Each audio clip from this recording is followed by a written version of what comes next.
몽테크리스토 백작 알렉산드르 듀마. 구독과 좋아요, 알림 설정은 하니슬립 책 낭독에 큰 힘이 됩니다. 밤은 깊어갔다. 빌포르 부인이 파리로 돌아가고 싶다는 말을 꺼냈다. 당그랄 부인은 분명히 마음이 편치 않아서 초조해 있었으나 내놓고 그것을 말하지 못하고 있었던 참이었다. 아내에게 재촉을 받으며 빌포르 씨가 먼저 귀가 신호를 했다. 그는 아내에게 간호하도록 하겠다면서 당그랄 부인에게 자기의 사륜 포장마차를 타고 가도록 권했다. 남편인 당그랄 씨는 카바르칸티 소령을 상대로 사업에 관한 매우 흥미있는 대화에 열중해 있어서 주위의 일에는 전혀 관심을 기울이고 있지 않았다. 몽테크리스토는 아까 빌포르 부인으로부터 작은 약병을 빌렸을 때 빌포르 씨가 당그랄 부인 옆으로 다가간 것을 알고 있었다. 그리고 마침 좋은 위치에 있었기 때문에 그 상대자인 당그랄 부인에게도 들릴까 말까한 작은 목소리로 말을 주고받았음에도 불구하고 빌포르 씨가 무슨 이야기를 했는지 대충 짐작할 수 있었다. 그는 손님이 결정하는 일에는 일체 간섭하지 않았기 때문에 모렐, 도브레, 샤토 르노는 말을 타고 두 부인은 빌포르 씨의 사륜 포장마차로 돌아가게 했다. 당그랄은 카바르칸티 소령에게 점점 더 매혹되어 소령에게 자기의 상자 마차를 타고 가도록 권했다. 한편 아들인 안드레아 카바르칸티는 문 앞에 기다리게 해놓았던 경이륜 마차 쪽으로 걸어갔다. 영국풍의 요란한 의상을 입은 마부가 장화 끝으로 발돋움을 하면서 큰 갈색 말의 제갈을 잡고 있었다. 안드레아는 식사를 하는 동안 별로 말을 하지 않았다. 왜냐하면 그는 매우 머리가 좋은 청년이어서 부자나 유력자들 뿐인 손님들 속에서 무슨 실없는 소리라도 하게 되면 어쩌나 하는 두려움을 아주 자연스럽게 품고 있었던 것이다. 크게 부릅뜬 그의 눈은 손님들 속에 검사가 한 사람 있다는 것을 알아보고 아마도 불안했을 것이 틀림없었다. 그런 뒤끝에 그는 당그랄 씨에게 붙잡힌 것이다. 당그랄 씨는 빳빳한 깃을단 늙은 소령과 아직도 어딘가 주뼛거리는 데가 있는 그 아들을 재빨리 훑어보고 게다가 그들에 대한 몽테크리스토의 접대가 정중한 것을 아울러 생각하고는 어딘가의 재상가가 사교계에서 외아들을 훈련시키기 위해 파리로 나온 것이라고 점찍은 것이었다. 그래서 당그랄은 소령의 새끼손가락에서 반짝이고 있는 큰 다이아몬드를 뭐라 말할 수 없는 황홀한 심정으로 바라보고 있었다. 소령은 조심성이 많은 데다 경험이 풍부한 사나이였으므로 가지고 있는 지폐에 무슨 잘못이라도 생길 경우를 우려하여 즉시 그것을 값나가는 물건으로 바꾸어 놓았던 것이다. 이윽고 식사가 끝난 뒤에도 당그랄은 여전히 사업이나 여행 이야기를 빙자하여 두 사람에게 생활에 대한 것을 이것저것 물어보았다. 그 두 사람 쪽에서도 부치는 48,000프랑의 즉시불 어음을, 아들은 50,000프랑의 연금을 모두 당그랄의 은행에서 지불받게 된다는 얘기를 듣고 있었기 때문에 이 은행가에게 아주 은근하고 삭삭하게 행동했다. 만일 자제심이 없었다면 그들은 당그랄의 하인들과도 악수를 했을 것이다. 그만큼 그들은 감사의 마음을 내비치고 싶었던 것이다. 그런데 특히 어떤 한 가지 사실이 카바르칸티에 대한 당그랄의 존경을, 아니 존경이라기보다 오히려 숭배에 가까운 마음을 불러일으키고 있었다. 카바르칸티는 호라티우스의 닐 아드미랄이, 즉 무슨 일에도 마음을 움직이지 않는다라는 신조에 따라 이미 우리가 본 바와 같이 좋은 칠성장어는 어느 호수에서 잡히는가를 알아맞혀 박식을 과시하는 데에 그쳤다. 그리고 그는 자기에게 할당된 칠성장어를 단 한마디의 말도 하지 않고 먹어치웠다. 그것을 보고 당그랄은 카바르칸티가의 유명한 후예로서는 이런 종류의 사치도 일상다반사이고 아마도 몽테크리스토가 푸사로호에서 칠성장어를 볼가강에서 용상어를 가져다 먹는 것과 같은 방식으로 그는 루카에서 스위스로부터 송어를 부르타니로부터 왕새우를 가져다가 먹고 있을 것이 틀림없다고 결론 내렸다. 그래서 카바르칸티의 다음과 같은 말을 그는 아주 상냥하게 받아들였다. 내일 용건이 있어서 찾아가 뵈었으면 합니다만 찾아주신다면 나로서는 다행으로 생각하겠습니다. 하고 당그랄은 대답했다. 그래서 그는 카바르칸티에게 아드님과 따로 행동해도 지장이 없으시다면 프랑스 호텔로 모셔다 드리겠다고 제의했다. 여기에 대해 카바르칸티는 아들놈은 벌써 오래전부터 청년으로서의 자유로운 생활을 보내고 있기 때문에 자기의 말과 마차를 가지고 있어서 여기에 올 때도 함께 온 것이 아니니까 따로따로 돌아가도 지장이 없노라고 말했다. 이렇게 해서 소령은 당그랄의 마차에 탔고 당그랄은 그 옆에 앉았다. 그는 아들에게 연액 5만 프랑의 돈을 주고 있는 사람이라면 연수 5, 60만 정도의 재산은 있을 것이라고 점찍은 이 인물이 그야말로 꼼꼼하고 검소한 생각을 가지고 있는데 점점 더 매혹되고 말았다. 한편 안드레아는 그야말로 잘난 척하려고 마부가 현관 돌층계까지 마중오지 않고 문 앞에서 기다리고 있었기 때문에 이륜 마차까지 자신이 30보나 걸어야 했다면서 마부를 꾸짖기 시작했다. 마부는 순순히 이 잔소리를 듣고는 초조해서 지면을 내리차고 있는 말을 제어하려고 왼쪽 손으로 제갈을 잡고 고삐를 오른손으로 안드레아에게 넘겨주었다. 안드레아는 그것을 받아주고는 몸놀림도 가볍게 마차의 스텝에 에나멜의 장화를 올려놓았다. 바로 그때 누군가가 그의 어깨 위에 손을 얹었다. 안드레아는 당그랄이나 몽테크리스토가 무언가 미처 못한 이야기가 있어서 출발 직전에 그 말을 하려고 온 것이려니 생각하며 뒤를 돌아보았다. 그러나 그의 눈에 들어온 것은 그 어느 쪽도 아니었고 볕에 그을은 수염투성이의 이상한 얼굴, 석류석처럼 반짝반짝 빛나는 눈, 입가에 떠올려진 비웃는 듯한 미소였다. 더욱이 그 입에는 승냥이나 들깨의 그것 같은 희고 날카로운 굶주린 32개의 이가 단 한 개도 빠지지 않고 가지런히 늘어서서 빛나고 있었다. 빨간 격자 무늬의 손수건으로 흙두성이가 된 반백의 머리를 감싸고 몹시 때에 저른 누더기 같은 작업복이 걸으면 해골처럼 뼈가 딱딱 부딪힐 것 같은 야위어 뼈만 남은 큰 몸을 가리고 있었다. 그리고 안드레아의 어깨 위에 놓여진 따라서 그의 눈에 띈 최초의 것인 그 손은 터무니없이 크게만 보였다. 안드레아는 마차에 달린 각등의 불빛으로 이 사나이의 얼굴을 알아보았는지 아니면 단지 자기를 불러세운 이 사나이의 무서운 형상에 겁을 먹었는지 그 이유는 잘 알 수 없었지만 어쨌든 오싹 몸부림을 치며 갑자기 뒤로 몸을 뺐다. 대체 무슨 일이지? 하고 그는 물었다. 미안하군 나으리 하고 사나이는 머리에 두른 빨간 손수건에 손을 가져가면서 대답했다. 방해가 되겠지만 잠깐 할 얘기가 있어서 말이오. 밤에 동냥을 하는 놈이 어디 있어? 하고 마부는 이 무리한 놈을 주인에게서 쫓아버리려는 몸짓을 취하며 말했다. 거지가 아니야 이 예순이 하고 낯선 사나이는 빈정거리는 미소를 띠고 마부에게 말했다. 그 웃음이 너무나도 무서워 마부는 저도 모르게 흠칫 물러섰다. 잠깐 이 나으리에게 할 얘기가 있을 뿐이야. 2주일쯤 전에 부탁받은 일이 있어서 말이야. 자 하고 안드레아도 낭패한 꼴을 마부에게 눈치채이지 않으려고 용기를 내어 말했다. 무슨 일인가 빨리 말하게. 난 말이야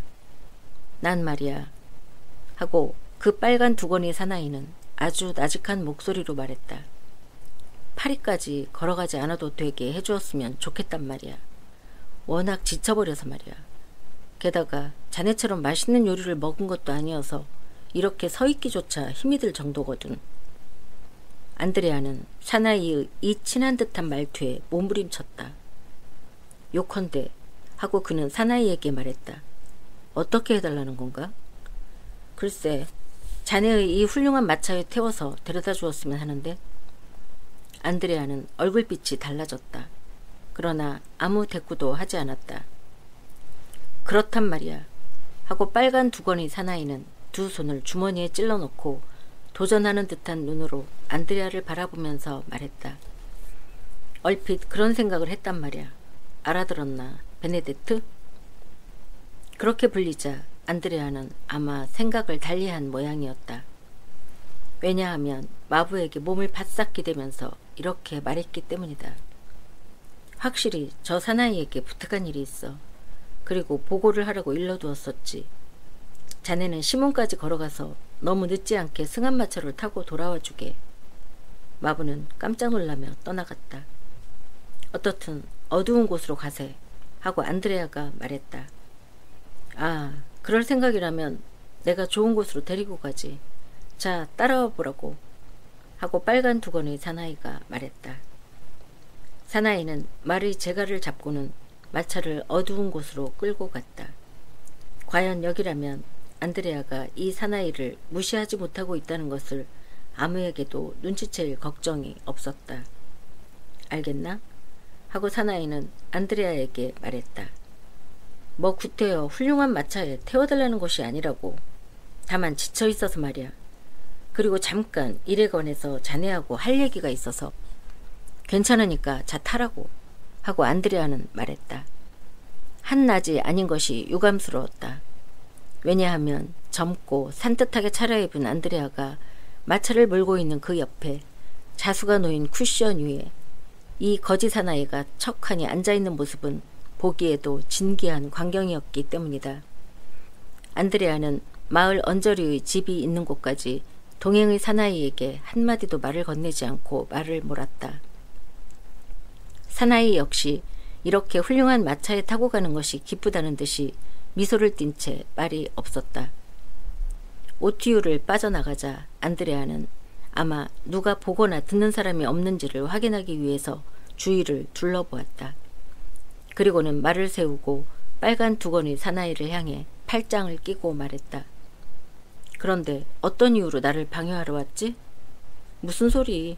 자네야말로 무엇 때문에 나를 경계하고 있지? 당신을 경계하다니 무슨 소리지? 무슨 소리라니? 자네가 도리어 나에게 묻는 건가? 바르교에서 헤어질 때 자네는 피에몽테에서 토스카나로 간다고 나에게 말했는데 그건 새빨간 거짓말이고 이렇게 파리에 와 있지 않은가 말이야. 그게 어째서 당신에게 문제가 되지? 조금도 문제될 건 없어. 뿐만 아니라 덕분에 내게도 큰 도움이 될 거라고 생각하고 있어. 아, 그렇군. 하고 안드레아는 말했다. 즉, 나를 이용해겠다는 말이지? 무슨 소리? 당치도 않은 말 하지도 마라.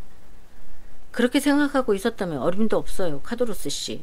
분명히 말해두지만 말이요. 이것 봐, 화내지 말게 젊은 친구. 자네도 불행이라는 것이 어떤 건지를 알아둬야 해. 알겠어? 불행해지면 다른 사람들을 질투하게 되는 법이야. 나는 말이지, 자네가 어쩔 수 없이 화물 운반인이나 안내인이 되어서 피에몽타나 토스카나를 뛰어다니고 있으리라고 생각했었어. 나는 마음속으로 자네를 불쌍하다고 생각하고 있었어. 마치 내 아들처럼 말이야. 자네도 알고 있을 테지? 내가 자네를 언제나 내 아들이라고 부르던 것을. 그래서 서둘지 말라고. 서두는 게 아니야. 자, 말을 계속하라고. 그런데 불쑥 봉종무문 근처에서 자네가 마부를 데리고 이륜마차에 타고 새로 맞춘 옷을 입고 지나가는 것을 보았거든. 정말 놀랐지. 자네 어디 금광이라도 캐냈나? 아니면 주식 중개인의 권리라도 샀나? 그럼 당신의 말대로 나를 질투하고 있단 말이오? 아니, 나는 기뻐하고 있어. 너무 기뻐서 잠깐 축하의 말을 하고 싶었어. 하지만 내 몰골이 말이 아니어서 자네에게 폐가 되지 않으려고 조심을 했지. 그래, 조심을 했다는 것이 하고 안드레아는 말했다. 마부가 있는 앞에서 말을 걸었나? 그건 어쩌는 수 없었어. 붙잡은 곳에서 말을 걸어야지. 자네의 말은 빠르고 마차는 경쾌하니까. 게다가 자네는 태어날 때부터 미꾸라지처럼 붙잡기 힘든 사나이였으니까. 만일 오늘 밤에 놓친다면 두 번 다시 만날 수 없을 테니까. 보다시피 달아나지도 숨지도 않아. 자네는 행복한 놈이야. 나도 될 수만 있으면 그런 수를 쓰고 싶어. 하지만 나는 숨어다니지 않으면 안 되는 신분이야. 나는 자네가 나를 몰라보지는 않을까 하고 걱정을 했었지. 그런데 자네는 나를 알아주었어. 하고 카도루스는 얘의 지겨운 미소를 띠면서 덧붙였다. 자네는 정말 좋은 놈이야. 자, 그런 것은 아무래도 좋으니까 하고 안드레아는 말했다. 대체 어떻게 해주길 바라고 있어? 이것 봐. 전과는 달리 무척 정중한 말을 쓰는군 그래? 그건 좋지 않아, 베네데트. 옛날 동료가 아닌가. 조심하라고. 그렇지 않으면 귀찮은 부탁을 하게 될 테니까. 이 으름장에 그만 안드레아의 노여움도 사라지고 말았다. 한 차례 사나운 바람에 깨끗이 날아간 형상이었다. 그는 말을 다시 빠른 걸음으로 되돌렸다. 당신도 좋지 않아, 카도루스. 하고 안드레아는 말했다. 자기의 입으로 아까 말한 것처럼 옛날 동료에게 그런 말투를 쓰다니. 당신은 마르세유 태생이고 나는. 그럼 자네는 자기가 어떤 신분이라는 것을 알았나? 아니, 하지만 어떻든 나는 코르시카에서 자랐어. 당신은 늙은이이고 왕고덩이. 나는 젊고 고집쟁이. 우리 같은 사람들 사이에서는 협박 따위는 소용없어. 모든 걸 사이좋게 의논해 나가야지. 어떻게 된 영문인지 당신은 불운의 연속. 거기에 반해 나는 행운의 연속인데 이건 뭐 조금도 내 탓이 아니니까. 행운의 연속이라고? 그렇다면 그 마부도 이 이륜마차도 눈앞에 매달려 있는 이 물건도 빌린 것이 아니란 말인가? 그건 호화판인데 하고 카도루스는 탐욕스러운 눈을 번들번들 빛내면서 말했다. 그런 것은 첫눈에 알아보았을 텐데 그러니까 말을 건 것 아니오? 하고 안드레아는 점점 흥분하면서 말했다. 만일 내가 당신같이 손수건을 머리에 두르고 어깨에 때저른 작업복을 걸치고 구멍투성이 구두를 신고 있었다면 당신은 나를 알아보지 못했을걸? 자네는 나를 깔보고 있군. 그건 틀린 생각이야. 이렇게 자네를 발견한 이상 나도 번듯한 에르부프 직물의 옷은 입을 수 있겠군. 자네는 마음이 활달한 사나이니까 옷이 2벌 있으면 1벌은 나에게 줄 것이 뻔해. 나 역시 자네가 배를 곪고 있을 때 수프와 콩을 나누어 주었으니까. 그랬었지. 하고 안드레아는 말했다. 정말 자네의 식욕은 대단했지. 지금도 여전히 잘 먹나? 물론이지. 하고 안드레아는 웃으면서 말했다. 지금 자네가 나온 공작의 집에서도 틀림없이 많이 먹었을 테지? 공작이 아니야. 그냥 백작이지. 백작인가? 돈은 많을 테지? 하지만 넌 보지 말게. 예사 사람이 아닌 것 같으니까. 괜찮아. 안심하라고. 백작을 어떻게 할 생각은 없으니까. 백작은 자네 한 사람에게 맡겨두겠네. 하지만 말이야. 하고 카도루스는 아까도 입술에 띄었던 그 역겨운 미소를 또 보이면서 덧붙였다. 그 대신 뭔가를 해줘야지. 알고 있을 테지만. 무얼 원하는데? 네? 한 달에 100프랑만 있으면. 그렇다면 어떻다는 거요? 살아갈 수 있다고 생각하는데. 100프랑으로? 물론 쉽지는 않지. 하지만 하다못해. 하다못해? 150프랑만 있으면 감지덕지 할 텐데. 자, 200프랑이요. 하고 안드레아는 말했다. 그렇게 말하면서 그는 카도루스의 손에 금화 10루이를 주어주었다. 고맙군. 하고 카도루스는 말했다. 매달 초하루에 문지기에게로 오게. 그만큼씩 놓아둘 테니까. 이것 봐. 또 내게 창피를 줄 셈이야? 무슨 얘기지? 하인 따위를 상대하게 하지 말라고. 알겠어? 나는 자네밖에 상대하고 싶지 않단 말이야. 뭐 좋겠지. 나를 찾아오게. 매달 초하루. 적어도 나에게 수입이 있는 한 어김없이 줄 테니까. 어때? 내 눈이 틀림없었던 셈이지. 자네는 좋은 놈이야. 정말 자네 같은 사나이가 행복해진다는 것은 하느님의 은혜야. 그런데 어떻게 해서 그렇게 팔자가 좋아졌는지 이야기해 주지 않겠나? 어째서 그런 게 알고 싶은가? 하고 안드레아는 물었다. 아니, 아직도 경계하고 있군. 그런 게 아니야. 실은 아버지가 나타났어. 진짜 아버지가? 그렇지. 돈을 주는 동안은. 아버지라고 생각하고 받든단 말이지? 그건 아주 그럴듯한 이야기로군. 그런데 아버지의 이름은 뭐라고 하지? 카바르칸티 소령. 그래, 그쪽에서도 자네를 마음에 들어하나? 지금까지는 그런 것 같아. 그래, 누가 아버지를 찾아주었나? 몽테크리스토 백작이지. 아까 자네가 나온 저택의 주인인가? 그래. 이봐, 나를 자네의 할아버지라고 하고 그 저택에서 일하게 해줄 수 없겠나? 사람을 많이 고용하고 있을 테니까. 좋겠지. 얘기를 해볼게. 하지만 당장 어떻게 할 셈인가? 나 말인가? 그래, 당신 말이오. 그런 것을 걱정해주다니 자네도 무척 친절하군. 하고 카도루스는 말했다. 당신도 내게 대해서 꼬치꼬치 묻고 있지 않소? 하고 안드레아가 말했다. 그러니까 나도 당신에 대해서 두세 가지 묻는다고 나쁘지는 않을 것 같은데. 하긴 그렇군. 우선 어엿한 집에 방을 하나 빌리고 번듯한 옷을 입고 매일 수염을 깎은 다음 카페로 신문을 보러 가는 거지. 밤에는 실크햇을 쓰고 어디든 연극을 보러 가고 은거하는 빵집 주인 같은 모습으로 말일세. 그게 내 꿈일세. 오, 그건 멋지군. 계획대로 해서 얌전하게 살아가면 만사가 잘 될 거요. 보시의 선생. 그런데 자네는 무엇이 되려는 건가? 프랑스 귀족인가? 하고 안드레아는 말했다. 하지만 어떻게 되려는지. 카바르칸티 소령님은 아마 귀족일 테지? 하지만 공교롭게도 세습제도는 폐지되었으니까. 정치 얘기는 집어치우게, 카도루스. 이것으로 당신도 필요한 것을 얻었고 마침 마차도 시문에 도착했으니까 자, 빨리 뛰어내려서 꺼져요. 싫은걸? 어째서 싫다는 건가? 생각해보게. 머리에 빨간 손수건을 두르고 발은 맨발이나 다름없고 게다가 여권은 없고 그러면서 주머니에는 나폴레옹 금화가 10개 가지고 있던 돈은 별도로 하고서도 꼭 200프랑이라는 큰 돈이라고. 시문에서 체포당할 게 틀림없어.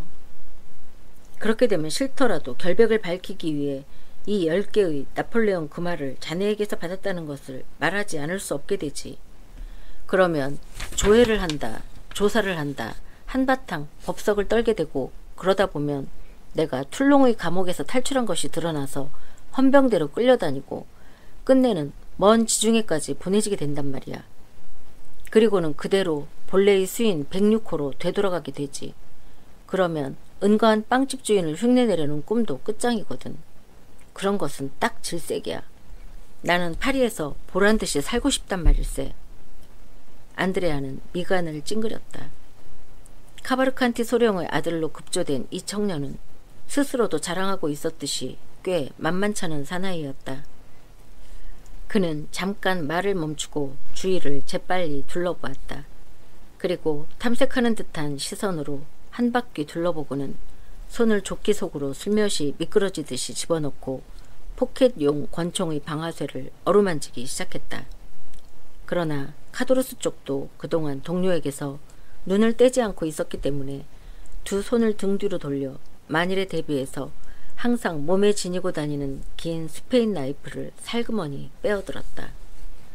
이 두 친구는 보시다시피 서로 상대를 알 수 있는 인간이었으므로 상대방의 마음을 알았다. 안드레아의 손은 아무 일도 없었다는 듯이 주머니에서 나와 불그스름한 코스튬에까지 올라가 잠시 그것을 쓰다듬고 있었다. 카도루스 아저씨 하고 그는 말했다. 이것으로 당신도 행복해질 수 있어. 뭐 어떻게든 해보지 하고 퐁디가르의 여관주인은 나이프를 소매 속에 넣으면서 대답했다. 자, 그럼 파리로 돌아가도록 하자고. 하지만 당신은 어떻게 의심을 받지 않고 통과하려는 거지? 그럼 복장을 하고서는 걸어가는 것보다 마차를 타고 가는 것이 더 위험하리라고 생각하는데. 두고 보라고 하고 카도루스는 말했다. 그는 안드레아의 모자를 집어서 쓰고 마차에서 쫓겨난 마부가 마부석에 놓고 간 큰 깃이 달린 외투를 어깨에 걸치고 주인이 직접 마차를 몰고 가는 양가의 하인처럼 짐짓 점잖은 포즈를 취했다. 나는 어떡하라고? 하고 안드레아가 말했다. 나는 모자도 안 쓰고 마차를 문단 말이오? 괜찮지 뭘 그래? 하고 카도루스가 말했다. 이렇게 바람이 세게 불고 있어. 북풍에 모자가 날아가 버릴 수도 있으니까. 무슨 소리? 하고 안드레아는 말했다. 장난도 적당히 해야지. 자네 왜 꾸물거리고 있나? 하고 카도루스가 말했다. 어떻든 나는 만류하고 있진 않아. 쉿, 조용히 하고 안드레아가 말했다. 두 사람은 무사히 시문을 통과했다. 처음 나오는 내거리에서 안드레아는 말을 세웠다. 카도루스는 마차에서 뛰어내렸다. 이것 봐요 하고 안드레아가 말했다. 마부이 외투하고 내 모자는 돌려줘야지. 괜찮지 뭘 그래 하고 카도루스가 대답했다. 설마 내가 감기가 들어도 괜찮다고 생각하는 건 아닐 테지? 하지만 나는 어떡하고. 자네는 젊은 사람이야. 거기에 비해 나는 할아버지가 다 된 사람이고. 잘 가게 베네데트. 그렇게 말하고 카도루스는 골목길로 뛰어들어 자취를 감추었다. 제 길 하고 안드레아는 한숨을 쉬면서 말했다. 이 세상엔 완전한 행복은 없다는 얘기로군. 루이 15세 광장에서 세 사람의 젊은이는 헤어졌다. 즉 모렐은 큰 거리 쪽으로, 샤토르노는 혁명교로, 그리고 도브레는 강 기슭을 따라서 갔다. 모렐과 샤토르노는 지금도 의정단상의 훌륭한 연설 속에서라든가 리셜리의 거리 극장에서 상연되는 고상한 연극 속에서 사용되고 있는 말을 쓰자면 각기 자기의 가정으로 돌아간 듯 하지만 도브레의 경우는 그렇지 않았다. 그는 루브르의 입구까지 오자 왼쪽으로 꺾어졌다. 그리고는 말을 달려 카르제르 광장을 지나 상록 거리로 들어섰고 라 미쇼디에르 거리로 나와서는 당그랄가의 문전에 도착했다. 마침 빌포르시의 포장 달린 사륜마차가 포브르 상 토너레에서 빌포르 부부를 내려놓고 남작 부인을 집에까지 태우고 온 참이었다. 도브레는 이 집안과는 절친한 사이였으므로 맨 먼저 뜰 안으로 들어가서 고삐를 하인에게 넘겨주고는 당그랄 부인을 맞이하러 마차 문에까지 되돌아가서 방에까지 모시고 가려고 팔을 내맡겼다. 문이 닫히고 두 사람이 뜰 안으로 들어서자 어떻게 된 겁니까, 에르미느 씨? 하고 도브레가 말했다.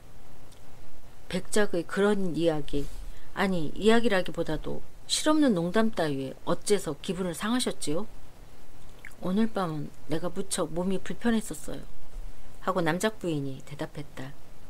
아니 에르미르 씨 하고 도브레는 말했다. 그런 것은 나로서는 믿을 수가 없어요.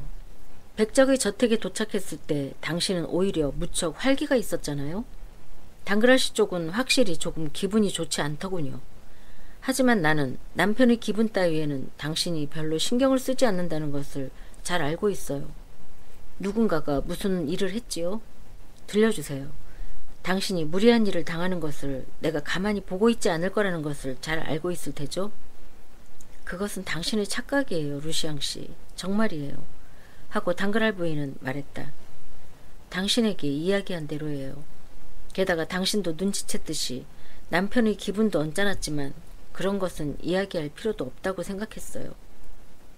분명히 당그랄 부인은 여성의 경우 흔히 있는 자기도 알 수 없는 신경성 흥분에 쫓기고 있거나 또는 도브레가 간파한 대로 무언가 누구에게도 털어놓고 싶지 않은 비밀스러운 마음의 동요를 느끼고 있었던 것이다. 평소부터 마음이 울적한 것이 여성 생활의 하나의 요소라고 인정하고 있던 도브레는 그 이상 끈덕지게 추궁하지는 않았다. 때가 되면 다시 물어보거나 또는 저편에서 자발적으로 고백해 오기를 기다리거나 어떻든 적당한 기회를 기다리려고 생각한 것이다. 자기의 방 입구에서 부인은 코르넬리를 만났다. 코르넬리는 부인이 신용하고 있는 시녀였다. 아가씨는 무엇을 하고 있지? 하고 당그랄 부인은 물었다. 저녁 때부터 줄곧 공부를 하고 계셨습니다. 하고 코르넬리는 대답했다. 그리고는 잠자리에 드셨습니다. 하지만 피아노 소리가 들리는 것 같은데. 아가씨가 잠자리에 드시는 동안 루이즈 다르미 씨가 피아노를 치고 계십니다. 그래? 하고 당그랄 부인은 말했다. 옷을 갈아입게 도와다오. 모두들 침실로 들어갔다. 도브레는 큰 소파에 길게 몸을 뉘었다. 당그랄 부인은 코르넬리와 의상실로 들어갔다. 저 루시앙 씨 하고 당그랄 부인이 의상실 문 너머로 불렀다. 당신은 의제니가 한 번도 말을 걸어주지 않아서 언제나 불만스럽게 생각하고 계시지요? 부인 하고 루시 양은 그가 이 집의 친구라는 것을 알고서 언제나 귀엽게 달라붙는 부인의 강아지와 장난을 치면서 말했다. 당신에게 그런 불만을 말하는 사람은 나만이 아니에요. 모르셀도 약혼자의 나가씨가 전혀 말을 걸어오지 않는다면서 언젠가 당신에게 푸념하고 있는 것을 들은 것 같은데요. 그랬었죠. 하고 당그랄 부인은 말했다. 하지만 머자나 사정이 완전히 달라지리라고 생각해요. 그리고 의제니가 관방으로 당신을 찾아가리라고 생각해요. 네, 관방으로요? 즉 장관의 관방으로 말이에요. 그건 또 어째서요? 오페라 좌와의 계약을 부탁하러요. 정말 그런 음악광은 본 적이 없어요. 사교계 사람치고는 정말 이상해요. 도브레는 미소 지었다. 알았습니다. 하고 그는 말했다. 부모님이 승낙하신다면 좋습니다. 계약을 시켜드리지요. 아가씨처럼 훌륭한 재능을 가지신 분에게 어울리는 인사는 차려드릴 수 없지만 어떻게든 거기에 어울리는 일을 해드릴 수 있도록 노력하겠습니다. 가도 좋아요, 코르넬리. 하고 당그랄 부인은 말했다. 이제 용건은 없으니까. 코르넬리가 나가자 바로 뒤따라서 당그랄 부인이 멋진 잠옷을 입고 의상실에서 나왔다. 그리고는 루시앙 옆으로 와서 앉았다. 그리고는 멍하니 생각에 잠기면서 부인은 조그만 스파니엘 개를 쓰다듬기 시작했다. 루시앙은 잠시 말없이 그녀를 바라보고 있었다. 저 에르미르 씨 하고 잠시 뒤에 그는 말했다. 솔직히 대답해 주세요. 뭔가 마음에 걸리는 일이 있지요? 아니요. 아무 일도 없어요. 하고 부인은 대답했다. 그렇게 말하면서도 그녀는 숨이 막힐 것만 같아 일어나서 크게 숨을 쉬어 보았다. 그리고는 거울 앞에 가서 자기의 모습을 물끄러미 바라보았다. 오늘 밤에 나는 무서운 얼굴을 하고 있네요. 하고 그녀는 말했다. 도브레가 그렇지 않습니다 하고 부인을 위로하러 가려고 미소를 띠면서 일어났을 때 갑자기 문이 열렸다. 당그랄 씨가 들어왔다. 도브레는 그대로 다시 앉았다. 문이 열리는 소리를 듣고 당그랄 부인은 뒤를 돌아보았다. 그리고 남편의 모습을 보고 깜짝 놀랐으나 별로 그 놀라움을 숨기려고 하지는 않았다. 어떻소 여보? 하고 은행가는 말했다. 도브레 군도 별일 없고? 남작 부인은 남편이 이렇게 갑자기 나타난 것은 낮에 그가 입에 담은 난폭한 말에 대한 사과라도 하려는 것이려니 정도로 생각했다. 그래서 그녀는 의연한 태도를 취하며 남편의 인사에는 대답도 하지 않고 루시앙 쪽을 돌아보며 뭐 좀 읽어주세요 도브레 씨 하고 말했다. 당그랄 씨가 나타난 데 처음에는 다소 불안을 느낀 도브레도 부인의 이 침착한 태도에 마음을 고쳐먹고 금상감을 한 진주 모의 페이퍼 나이프가 중간쯤에 끼워져 있는 한 권의 책을 뽑아들었다. 여보 하고 은행가가 말했다. 이렇게 늦게까지 잠을 자지 않으면 피곤할 텐데 벌써 11시이고 게다가 도브레 군의 집도 먼데. 도브레는 깜짝 놀랐다. 당그랄 씨의 어조가 침착하고 정중했기 때문이 아니라 그 침착함과 정중함 뒤에 오늘 밤만은 아내의 의사에 따르지 않겠다는 여느 때와는 다른 낌새가 느껴졌기 때문이었다.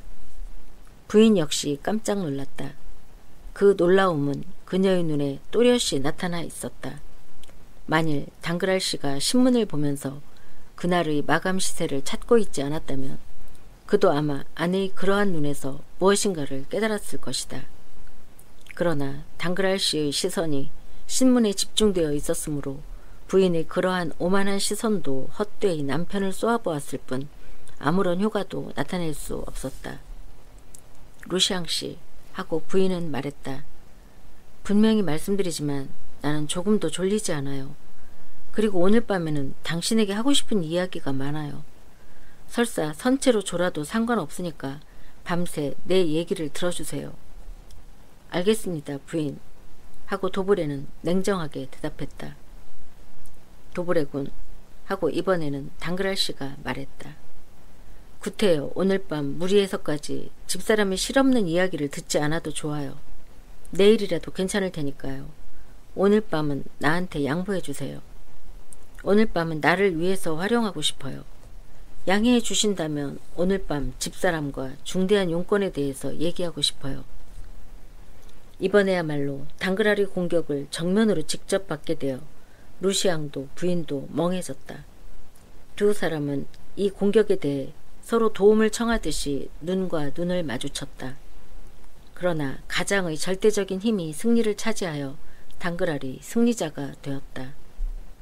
다만 도브레군, 당신을 쫓아냈다고는 생각하지 말아줘요. 하고 당그랄은 말을 이었다. 결코 그런 것은 아니에요. 어떤 뜻하지 않았던 사정 때문에 아무래도 오늘 밤은 집사람과 이야기를 해야겠어요. 이런 일은 좀처럼 없는 일이니까 아무쪼록 섭섭하게 생각하지 말아줘요.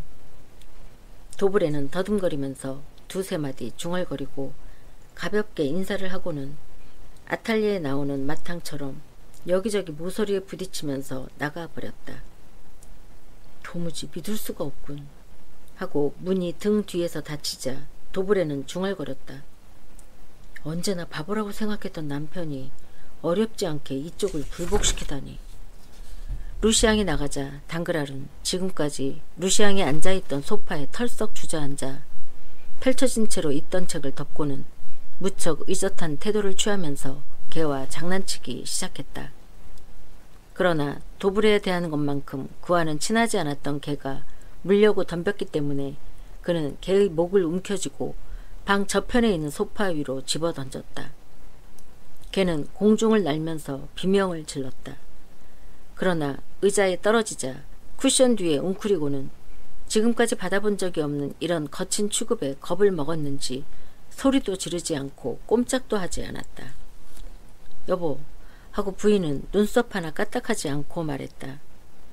꽤 발전하셨군요. 평소에 당신은 단지 무리할 뿐이었는데 오늘 밤은 난폭해지셨군요. 그야 오늘 밤은 여느 때보다 기분이 좋지 않기 때문이지 하고 당그랄은 대답했다. 에르미르는 더할 수 없는 경멸의 눈초리로 남편을 바라보았다. 여느 때 같았으면 이러한 눈초리는 오만한 당그랄을 격분시키고야 말았을 것이다. 그러나 오늘 밤의 그는 그런 데에는 전혀 신경을 쓰고 있는 것 같지 않았다. 당신의 기분이 나쁘다고 해서 그게 나에게 어떻다는 거예요? 하고 남편의 태연한 모습에 초조함을 느끼면서 부인은 말했다. 그런 일이 나와 무슨 상관이 있어요? 그런 불쾌한 기분은 당신 자신의 뱃속에 묻어두시거나 아니면 당신이 사무실이라도 가져가시면 되잖아요. 월급을 주고 고용한 직원이 여럿 있으니까 그들에게 퍼부어대시면 될 거예요. 곤란하군 하고 당그랄은 대답했다. 그 충고는 빗나갔어. 그래서 실행할 수가 없어. 내 사무실은 말이지. 아마 댐티 씨가 말했다고 생각하지만 나에게 있어서는 파크토르라고. 따라서 그 흐름을 흐트리거나 그 조용한 물을 휘젓고 싶은 생각은 없어. 행원들도 모두 정직한 사람들이고 내가 재산을 늘릴 수 있도록 도와주고 있어. 그러면서도 벌어들인 돈에 비하면 실제의 값어치보다 훨씬 낮은 급료밖에 받고 있지 않아. 그러한 그들에게 화를 낼 수는 없는 거요. 내가 화를 내고 싶은 것은 내 집에 와서 밥을 먹고 내 말을 타고 다니며 내 금고를 축내는 무리들이란 말이오. 당신의 금고를 축내는 무리들이란 대체 누구를 뜻하는 거예요? 좀 더 분명히 말씀해 주세요. 안심하라고. 수수께끼 같은 표현을 썼지만 그렇게 언제까지나 당신에게 꼬치꼬치 따지게 할 생각은 없으니까 하고 당그랄 씨는 대답했다.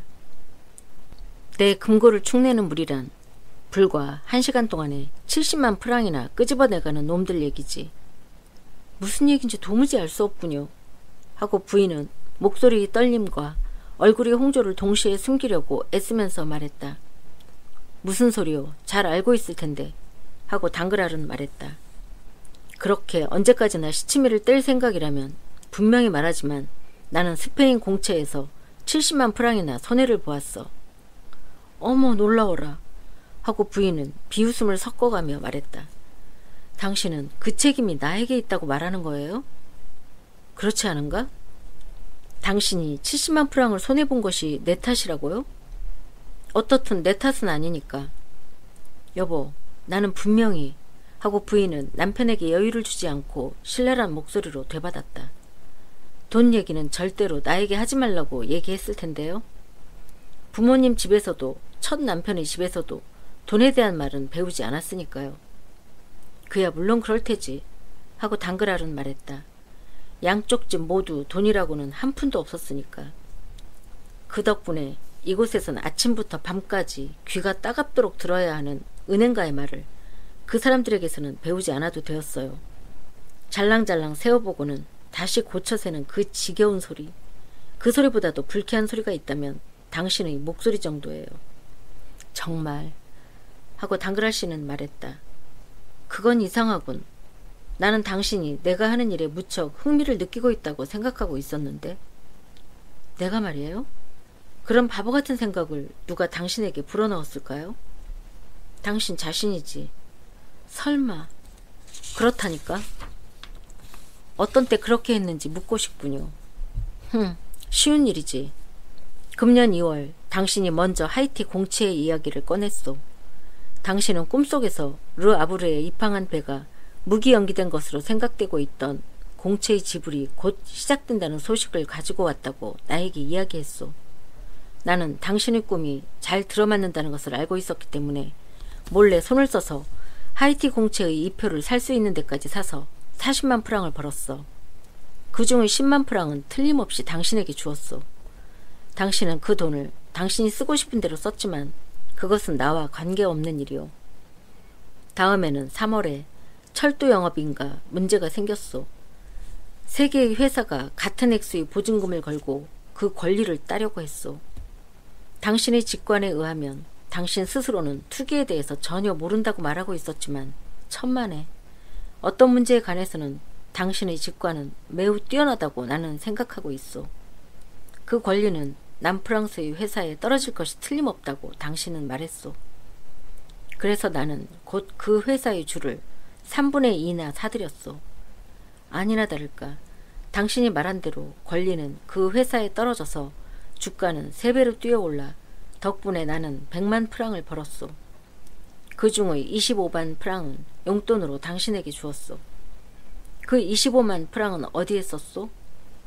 나와는 관계가 없는 일이기는 하지만 말이오. 결국 무슨 말씀을 하시고 싶은 거죠, 당신은?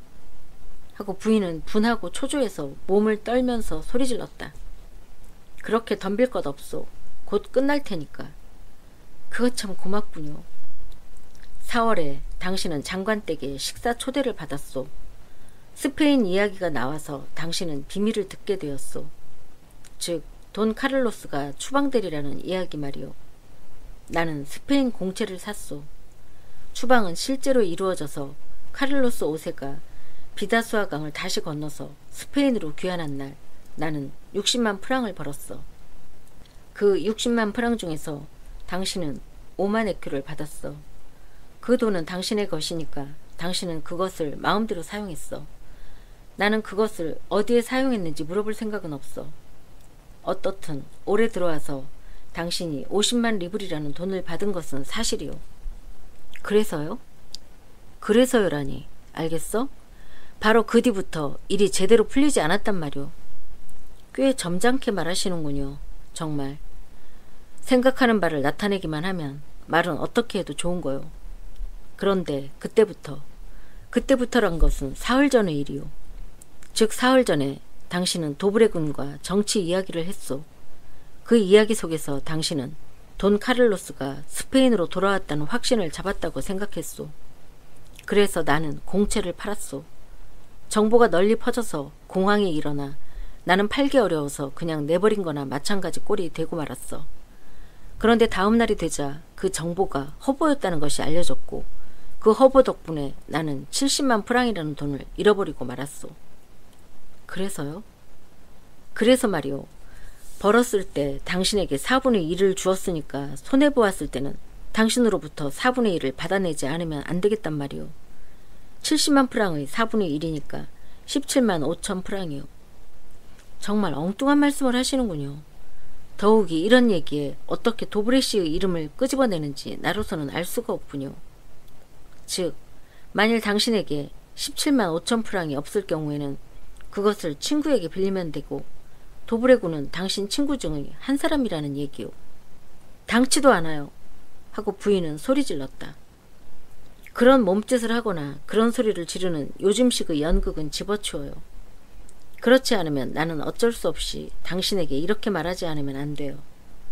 나는 올해 당신에게서 받은 50만 리브를 옆에 놓고 비웃으며 아무리 솜씨가 좋은 도박꾼도 발견한 적이 없는 횡재수, 즉 아무것도 걸지 않고 벌어들이고 지더라도 손해보지 않는 루울렛을 발견했다고 회심의 미소를 짓고 있는 도브레군의 얼굴이 눈에 보이는 것 같다고 말이오. 부인은 분노를 폭발시킬 듯한 형세가 되었다. 당신은 사람도 아니에요. 하고 부인은 소리질렀다. 지금에 와서 나를 나무라지만 그럼 지금까지는 그것을 몰랐단 말씀이에요? 알고 있었다고도 모르고 있었다고도 하지 않았소. 다만 이렇게 말하겠소. 당신이 내 아내가 아니게 되고 내가 당신 남편이 아니게 된 뒤부터의 최근 4년간의 내 행동을 관찰해보면 항상 한결같았다는 것을 알 수 있을 것이오. 우리의 사이가 틀어지기 얼마 전에 당신은 이탈리아좌에서 화려하게 데뷔한 저 유명한 바리톤 가수 밑에서 음악을 공부하고 싶다고 말했소. 나는 나대로 런던에서 대단한 평가를 받고 있던 댄서 밑에서 댄스를 배우고 싶다고 생각했소. 당신 것과 내 것을 합쳐서 대략 10만 프랑의 지출이었소. 나는 군소리를 하지 않았소. 가정에는 조화가 필요했기 때문이요. 남편과 아내가 각각 댄스와 음악을 완전히 습득할 수 있다면 10만 프랑도 그렇게 많은 돈은 아니니까.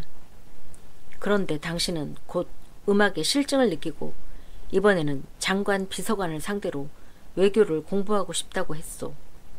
나는 잠자코 공부를 하게 했소. 알고 있을 테지. 당신이 자기의 돈으로 월사금을 지불하는 이상 나로서는 아무래도 좋았기 때문이요. 그런데 이번에는 당신의 수업을 위해서 내가 다달이 70만 프랑이나 손해보게 될지도 모른다는 것을 깨닫게 되었소. 그건 안 될 얘기요. 이런 식으로 계속 당할 수는 없으니까 말이오. 물론 그 외교관 선생이 앞으로는 월사금을 안 받고 공짜로 가르쳐준다면 나도 관대하게 보아줄 것이오. 그렇지 않다면 2번 다시 이 집에 발을 들여놓게 하고 싶지는 않소. 알겠소? 너무해요 그건. 하고 숨을 할딱거리면서 에르미느는 소리 질렀다. 당신은 형편없는 인간이에요. 하지만 나는 당신도 나와 똑같은 인간이어서 아내는 남편을 따라야 한다는 법도에 자진해서 따라준 것을 알고 만족하고 있어. 그건 모욕이에요. 이건 내가 나빴군. 사실을 분명히 밝히고 냉정하게 생각합시다. 나는 지금까지 당신을 위해서가 아니면 당신의 일에 참견한 적이 한 번도 없었소. 앞으로는 당신도 그렇게 해주기를 바래요. 내 재산 같은 건 당신과는 관계가 없다고 했지요? 좋아요. 그렇다면 투기를 하려면 자기의 돈으로 하도록 하시오. 내 재산을 늘리거나 줄이거나 하지는 말아줘요. 게다가 이번 문제만 하더라도 정치적인 계략이 없었는지 어떤지 알 수가 없으니까. 내가 반대편으로 돌아선데 분격한 장관이 내 인기를 씻으면서 도브레군과 공모해서 나를 파산시키려고 생각한 것인지도 모르지. 설마 그랬으려고요. 아니, 그랬을 것이 틀림없어. 대체 이런 일이 지금까지 있었을까? 신호통신의 잘못이라니. 요컨대 그런 일은 있을 수 없어. 없다고 단정할 수는 없겠지만 적어도 불가능에 가까운 일이야. 마지막 2군데의 신호기가 전혀 다른 신호를 보내다니. 확실히 일부러 나를 노려서 한 짓이야. 하지만 여보, 하고 부인은 지금까지보다는 차분한 어조로 말했다. 그 신호수가 면직당했다는 것은 당신도 알고 있잖아요? 게다가 재판에 회부되어서 체포명령을 내렸더니 어딘가로 잡취를 검추어 버렸기 때문에 체포되지 않았다는 것도, 그것만 보더라도 그 사나이가 미쳤든가 또는 죄를 저지른 것이 분명해요. 즉 신호의 착오였어요. 그럴 테지. 바보 같은 놈들에게는 배꼽을 움켜쥐게 만들고 장관에게는 잠 못 이루는 하룻밤을 보내게 하고 비서관들에게는 종이더미를 새까맣게 칠하게 한 착오였지. 그런데 그것이 나에게는 70만 프랑의 손해를 안겨주었단 말이오. 하지만 하고 갑자기 부인이 말했다. 그것이 모두 도브레 씨의 소행이라고 생각하신다면 어째서 그것을 직접 도브레 씨에게 말씀하시지 않고 나에게 말씀하시는 거죠? 남자 쪽이 나쁘다면서 왜 그런 잔소리를 여자에게 하시는 거죠? 내가 도브레 군을 잘 알고 있다는 건가? 하고 당그랄은 말했다. 잘 알려고 생각하고 있기라도 한다는 건가? 그 사나이가 지혜를 빌려줄 건지 어떤지 알고 싶어 하기라도 한다는 건가? 그리고 그 지혜에 따르려고 하기라도 한다는 건가? 내가 투기를 하고 있기라도 한다는 건가? 당치도 않아요. 그런 짓을 하고 있는 것은 당신 쪽이지 내가 아니란 말이오. 하지만 당신도 그것을 이용하고 있는 이상. 당그랄은 어깨를 으쓱했다. 정말 바보 같은 여자들이군. 파리 시내에 소문나지 않게 한두 번 감쪽같이 연애를 했다고 해서 대단한 제녀 행세를 하려고 드니 말이야. 생각해보라고. 자기의 부정을 남편에게 숨겨보았자 대개의 경우 남편이란 알고도 모른 척하고 있을 뿐이라고. 그런 것은 정사의 초보일 뿐 결국 당신 친구인 사교계 여자들 절반이 하고 있는 일이 흉내내기에 지나지 않는다고. 하지만 나는 그렇게 호락호락하지 않아. 나는 모든 것을 보아왔어. 줄곧 보아왔어. 약 16년 동안 당신이 생각하고 있는 일 중에 한 가지쯤은 나에게 숨길 수 있었을지 모르지만 당신이 하는 일, 하는 행동마다 단 하나의 과실조차 놓치지 않고 나는 이 눈으로 똑똑히 보아왔어. 당신 쪽에서는 훌륭한 솜씨라고 자만하고 나를 속였다고 믿고 있었지만 그 결과는 어떻지? 내가 일부러 모른 척하고 있었던 덕분에 빌포르시에서 도브레 군에 이르기까지 당신의 친구 중에서 내 앞에서 떨지 않았던 사람은 하나도 없지 않소? 나를 이 집의 주인으로 취급하지 않았던 사람은 하나도 없지 않소? 나는 그러한 권리만은 당신에게 요구하고 있었던 거요. 결국 내가 지금 이렇게 그들에 대해서 당신에게 말하는 것 같은 얘기를 당신 앞에서 내게 대해 말할 수 있었던 사람은 하나도 없지 않소? 당신이 나를 역겨운 사나이라고 생각하게 하는 것은 자유이지만 웃음거리로 취급하게 만드는 것은 용납할 수 없어. 특히 나를 파산시키려는 일은 어떤 일이 있어도 결단코 용서하지 않을 거요. 빌포르의 이름이 나오기 전까지는 부인도 그런대로 침착할 수 있었다. 그러나 이 이름을 듣고는 그녀는 안색을 획 바꾸고 용수철에 튕긴 듯이 일어나서는 망령이라도 떨쳐버리려는 듯이 두 팔을 벌렸다. 그리고는 남편이 실제로는 잘 모르면서 넘겨짚은 것인지 또는 대개의 그의 방식에서 볼 수 있는 그 더러운 책략으로 일부러 전부 털어놓지 않고 있는지도 모르는 비밀을 억지로라도 내뱉게 하려는 듯이 남편 쪽으로 서너 걸음 다가갔다. 빌포르 씨라고요? 그건 대체 무슨 뜻이지요? 무슨 말씀을 하고 싶은 거죠? 즉 이런 얘기지. 당신의 첫 남편인 나르곤느 씨는 철학자도 은행가도 아니었으므로, 아니 어쩌면 그 양쪽을 겸하고 있었는지도 모르지만 상대가 검사이고 보니 도저히 대적할 수가 없어 자신이 9개월 동안 집을 비우고 있는 동안에 임신 6개월이 몸이 된 당신을 보고 슬픔 때문인지 또는 분노 때문인지 어떻든 자살하고 말았다는 이야기이지. 그러나 나는 거친 사나이요. 나 자신이 그것을 알고 있을 뿐만 아니라 그것이 자랑이기도 하지. 내가 장사에서 성공하는 이유 중 하나는 그것이요. 나르곤느 씨는 왜 상대방을 죽이지 않고 자기가 죽고 말았을까? 즉 그 사나이에게는 지켜야 할 재산이 없었기 때문이지. 그러나 나는 재산에 대해서 책임이 있는 사람이요. 협력자인 도브레 군은 70만 프랑의 손해를 나에게 가져다 주었어. 제발 책임액을 부담케 해주었으면 좋겠어. 그렇게만 해준다면 앞으로도 함께 일을 해도 좋아. 또는 나에게 17만 5천 리브를 지불하고 파산할 지경이라면 파산자의 관리에 따라 어딘가로 사라져버리면 될 일이고. 아니 정말 그 친구는 확실히 좋은 사나이야. 정보가 정확한 하는 말이오. 하지만 그것이 정확해지지 않았다고 하면 그보다 나은 사람은 세상에 얼마든지 있거든. 당그랄 부인은 압도당하고 있었다. 그러면서도 이 마지막 공격에 어떻게든 대항하려고 혼신의 노력을 기울였다. 그녀는 의자 위에 털썩 쓰러져서 빌포르의 일, 백작집 만찬의 일, 최근 4, 5일 동안 잇따라 자기 집에 들씌워져서 온화한 가정의 평화를 지겨운 언쟁의 연속으로 바꾸어 놓은 기괴한 일련의 재난에 대해서 생각하고 있었다. 부인은 열심히 실신을 가장하려 하고 있었지만 당그랄은 거들떠보려고도 하지 않았다. 그는 그 이상 한마디도 덧붙이지 않고 침실의 문을 열고는 자기의 방으로 되돌아갔다. 그래서 반쯤 실신 상태에서 깨어났을 때 부인은 한바탕의 악몽을 꾼 것 같은 기분이었다. 이 사건이 있은 다음 날 도브레가 언제나 출근 도중에 당그랄 부인을 잠깐 만나러 오는 시간이 되었는데도 그의 상자마차는 앞뜰에 모습을 나타내지 않았다. 그 시각에, 즉 12시 반경에 당그랄 부인은 마차를 준비시켜 외출했다. 당그랄은 커튼 뒤에 숨어 얘기하고 있던 부인의 이 외출을 지켜보고 있었다. 그는 부인이 귀가하면 곧 알리도록 명령했다. 그러나 2시가 되었는데도 부인은 돌아오지 않았다. 2시가 되자 그는 마차를 준비시켜 의회로 가서 예산안 반대 연설의 통고를 했다. 정오부터 그 2시까지의 사이에 당그랄은 서재에 들어박혀 차츰 얼굴을 흐려가면서 여러 통의 전보 봉함을 뜯어 여러 가지 숫자 계산을 되풀이하고 또 몇 사람인가의 손님을 맞았다. 그 가운데는 중요한 손님인 카바르칸티 소령도 있었다.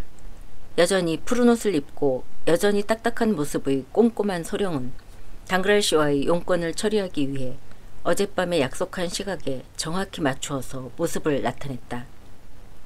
당그랄은 회의 동안에 몹시 흥분하여 여느 때보다도 신랄하게 내각을 공격했는데 일단 거기에서 나오자 마차에 올라타고는 샹젤리제 거리 30번지로 가도록 마부에게 명령했다. 몽테크리스토는 집에 있었다. 다만 손님이 있으므로 잠시 동안만 객실에서 기다려달라는 이야기였다. 당그랄이 기다리고 있는데 문이 열리며 승복을 입은 한 사나이가 들어왔다. 사나이는 당그랄에게 인사를 하고 나서 그보다도 이 집과 친밀한 사람인 듯 그처럼 객실에서 기다리지 않고 그대로 저쪽 방으로 들어가 모습을 감추었다. 잠시 뒤에 그 승복의 사나이가 들어간 문이 열리며 몽테크리스토가 모습을 나타냈다. 실례했습니다, 남작. 하고 그는 말했다. 아마 여기를 지나가는 것을 보셨으리라고 생각합니다만 친구인 부조니 신부가 파리로 왔습니다. 오랫동안 만나지 않았기 때문에 곧 헤어질 수가 없었습니다. 그러니 기다리시게 한 점 양해해 주시기 바랍니다. 원 무슨 말씀을? 하고 당그랄은 말했다. 아무렇지도 않습니다. 나야말로 바쁘신 시간에 찾아온 것 같습니다. 곧 돌아가겠습니다. 당치 않습니다. 그나저나 우선 앉으십시오. 아니, 그런데 어떻게 된 일입니까? 매우 근심스러운 모습이군요. 정말 무서울 정도예요. 수심에 쌓인 자본가의 얼굴이란 혜성과 같은 것이어서 세상에 무슨 대단한 재해기 일어날 조짐으로 되어 있습니다만 실은 백작 하고 당그랄은 말했다. 최근 며칠 동안 아군이 겹쳐서 끔찍한 이야기만 들려온단 말입니다. 그거 참 안 됐군요. 하고 몽테크리스토는 말했다. 갖고 계시는 주식의 값이 또 떨어졌나요? 아닙니다. 그 타격은 어떻든 4, 5일 만에 회복이 되었습니다. 이번에는 토리에스테에서 파산건이 있어가지고. 정말입니까? 그럼 혹시 파산한 사람은 야코포 만프레디가 아닙니까? 바로 그래요. 생각해보세요. 벌써 몇 년 전부터 1년에 8, 90만 프랑의 거래가 있었던 사람이에요. 계산착오나 연체 따위는 한 번도 없고 왕후처럼 선뜻 지불하곤 하던, 그리고 지금도 그렇게 하고 있는 훌륭한 사람이지요. 그런데 100만 프랑쯤 선대를 해주었더니 그 야코포 만프레디란 친구가 지불정지를 당했지 뭡니까? 저런. 지금까지 들어보지 못한 재난이지요. 그 사나이 앞으로 60만 프랑의 환어음을 발행했더니 부도가 되어서 돌아왔습니다. 뿐만 아니라 나는 또 그 사나이가 서명하고 이달 말에 파리에 있는 그 사람이 거래선에서 지불하게 되어 있는 40만 프랑의 어음을 가지고 있습니다. 오늘은 30일이니까 돈을 찾으러 보냈더니 이게 웬일입니까? 그 거래선의 사나이가 자취를 감추고 만 것입니다. 이의 스페인 공채권과 이것으로 이번 월말은 엉망이 되었습니다. 그럼 그 공채권으로 정말로 손해를 보신 겁니까? 물론이지요. 70만 프랑이 금고에서 나가고 만 것입니다. 대단한 금액이지요. 어쩌다가 그런 실수를 했습니까? 당신처럼 세상의 온갖 일을 다 겪은 은행가께서. 집사람이 나빴던 거죠. 돈 카를로스가 스페인으로 돌아왔다는 꿈을 꾼 겁니다. 집사람은 꿈을 믿고 있지요. 자기 말로는 일종의 영감이라고 합니다. 그래서 어떤 꿈을 꾸면 그것이 틀림없이 실현된다고 단언하는 것입니다. 그러한 것을 이용해서 나는 아내에게 투기를 시켜왔습니다. 아내에게는 자기의 재산이 있고 주식 중개인도 있습니다. 그래서 자기가 돈을 걸었다가 자기가 손해를 보지요. 확실히 아내가 돈을 거는 것은 내 돈이 아니라 자기 돈임에 틀림없습니다. 하지만 말입니다. 당신도 잘 아실 테지만 70만 프랑이라는 돈이 자기 아내의 호주머니에서 나갔다고 한다면 남편으로서도 조금은 마음에 걸리게 마련입니다. 아니, 모르고 계셨습니까? 꽤 소문이 퍼졌는데요. 아니, 소문은 듣고 있었지만 자세한 것은 모르고 있었습니다. 게다가 나는 주식에 관해서는 전혀 모르는 사람이어서요. 그럼 주식엔 관여하지 않으십니까? 내가 말입니까? 어떻게 그런 일을 할 수 있겠습니까? 수입을 정리하는 것만으로도 몹시 바쁘니까요. 그러려면 관리인 외에 석이나 격리 담당을 고용하지 않으면 안 되지요. 그런데 그 스페인 공채 문제입니다만 돈 카를로스가 귀국하는 꿈을 꾸었다는 것은 어떻습니까? 신문에도 무슨 얘기가 나오지 않았었나요? 그럼 당신은 신문을 믿으십니까? 당신이? 아니요. 조금도 믿지 않습니다. 하지만 그 공정한 메사제지만은 예외여서 지금까지 확실한 뉴스, 신호통신에 의한 뉴스밖에는 보도하지 않았었다고 생각되는데요. 그 점입니다. 바로 그 점이 이해되지 않는단 말입니다. 하고 당그랄이 말했다. 그 돈 카를로스의 귀국이라는 뉴스는 바로 신호통신이었던 것입니다. 그렇다면 하고 몽테크리스토가 말했다. 당신은 이달에 대략 170만 프랑을 손해보신 셈이군요. 대략이 아닙니다. 정확히 그렇습니다. 그거 참 큰일이군요. 3류 정도의 재산가로서는 하고 몽테크리스토는 동정어린 어조로 말했다. 큰 타격이로군요. 3류 정도라고요? 하고 당그랄이 약간 모욕당한 기분으로 말했다. 그건 대체 무슨 뜻입니까? 표현 그대로입니다. 하고 몽테크리스토는 계속했다. 나는 재산을 1류, 2류, 3류로 구별합니다. 1류 재산이란 수중에 있는 재보, 토지, 광산, 그리고 프랑스, 오스트리아, 영국 같은 나라의 공채 수입으로 형성되는 재산인데 단 그러한 재보, 광산 수입의 총액이 약 1억 프랑에 달해야만 합니다. 2류 자산이란 공업 경영, 합작기업, 그리고 총동령이나 공영지에서 얻어지는 수입이 연 150만 프랑을 넘지 않고 전부 5천만 프랑 정도의 자본이 되는 것입니다. 마지막으로 3류 재산이란 복리로 불어나가는 자산, 파산에 의해 타격을 받거나 신호보도에 의해 영향을 받거나 하는 말하자면 이익이 타인의 의사나 우연적인 운불운에 지배되는 자산, 그리고 자연력인 불가항력에 비하면 가항력이라고 불러도 좋을 운명의 장난에 지배되는 사행적인 투기나 거래에 의한 자산으로서 명목상이든 현실이든 여하간 전부가 1,500만 프랑 정도의 자본을 이루는 것입니다. 당신의 경우는 대략 이런 수준이 아닐까요? 바로 그렇습니다. 하고 당그랄은 대답했다. 따라서 이번 달과 같은 월말이 6번만 계속되면 하고 몽테크리스토는 냉랭한 어조로 계속했다. 3류 재산가는 손을 들어야 한다는 얘기가 되는 셈이죠. 오 하고 당그랄은 창백한 미소를 띠면서 말했다. 정말 냉혹한 말씀을 하시는군요. 그럼 7개월이라고 해두지요. 하고 몽테크리스토는 똑같은 어조로 계속했다. 어떻습니까? 당신도 때로는 이러한 것을 생각해 보신 적이 있습니까? 즉 170만 프랑의 7배는 약 1200만 프랑이 된다는 것을 생각해 보신 적이 없다고요? 하긴 당연하지요. 그런 것을 생각하면 자본을 걸 마음이 도저히 생기지 않을 테니까요. 금융가에게 자본은 마치 문명인의 피부와도 같은 것입니다. 우리는 저마다 다소나마 훌륭한 복장을 하고 있습니다. 그것이 우리의 신용을 만들어주는 것입니다. 하지만 사람은 죽으면 피부밖에 남지 않습니다. 마찬가지로 사업을 그만두어 버리면 당신에게는 현재의 재산밖에 남지 않습니다. 고작 5, 600만 정도겠지요. 왜냐하면 삼류재산이란 것은 겉보기의 3분의 1 또는 4분의 1에 지나지 않으니까요. 마치 기관차가 연기에 쌓여서 크게 보이기는 하지만 실제로는 항상 다소나마 튼튼하고 다부진 한 개의 기계에 지나지 않는 것과 마찬가지입니다. 그런데 어떻습니까? 당신은 현실 자산인 500만 중에서 약 200만 프랑을 잃었습니다. 또 그것만큼 당신의 가상 재산이나 신용도 감소되는 셈입니다.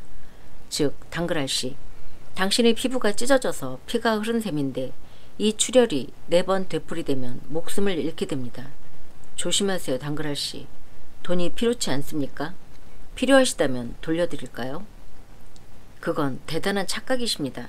하고 당그랄은 온갖 지혜를 짜내어 체면을 차리려고 안간힘을 쓰면서 소리질렀다. 지금은 다른 투기가 잘 들어맞아서 돈은 고스란히 금고로 되돌아왔습니다.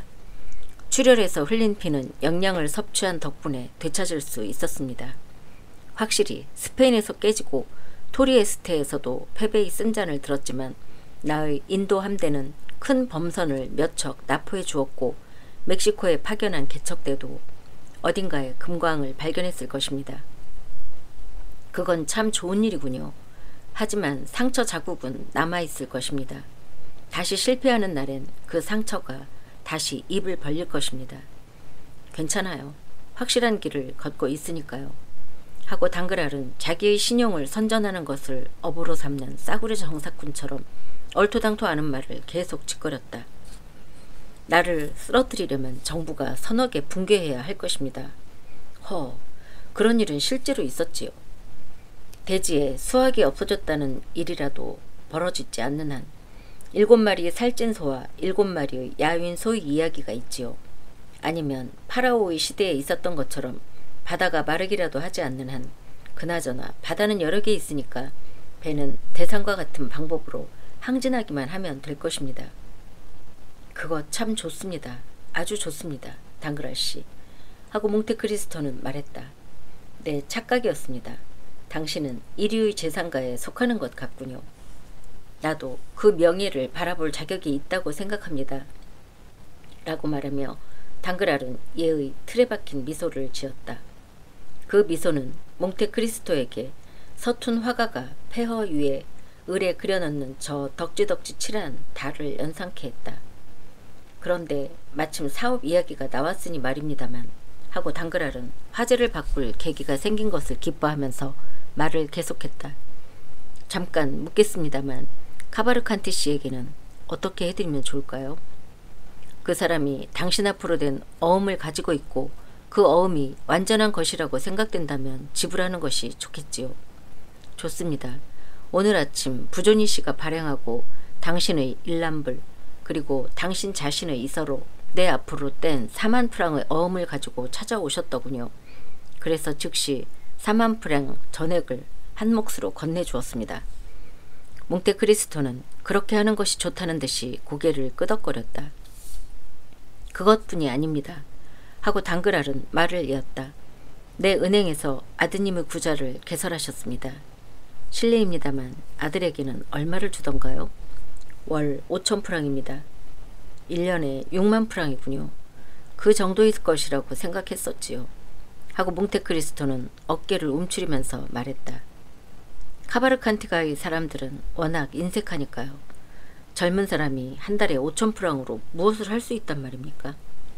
하지만 만일 아드님이 몇천 프랑 더 필요하다고 하신다면 그런 일은 하지 마세요. 아버지는 당신의 책임으로 돌려버리고 말 것입니다.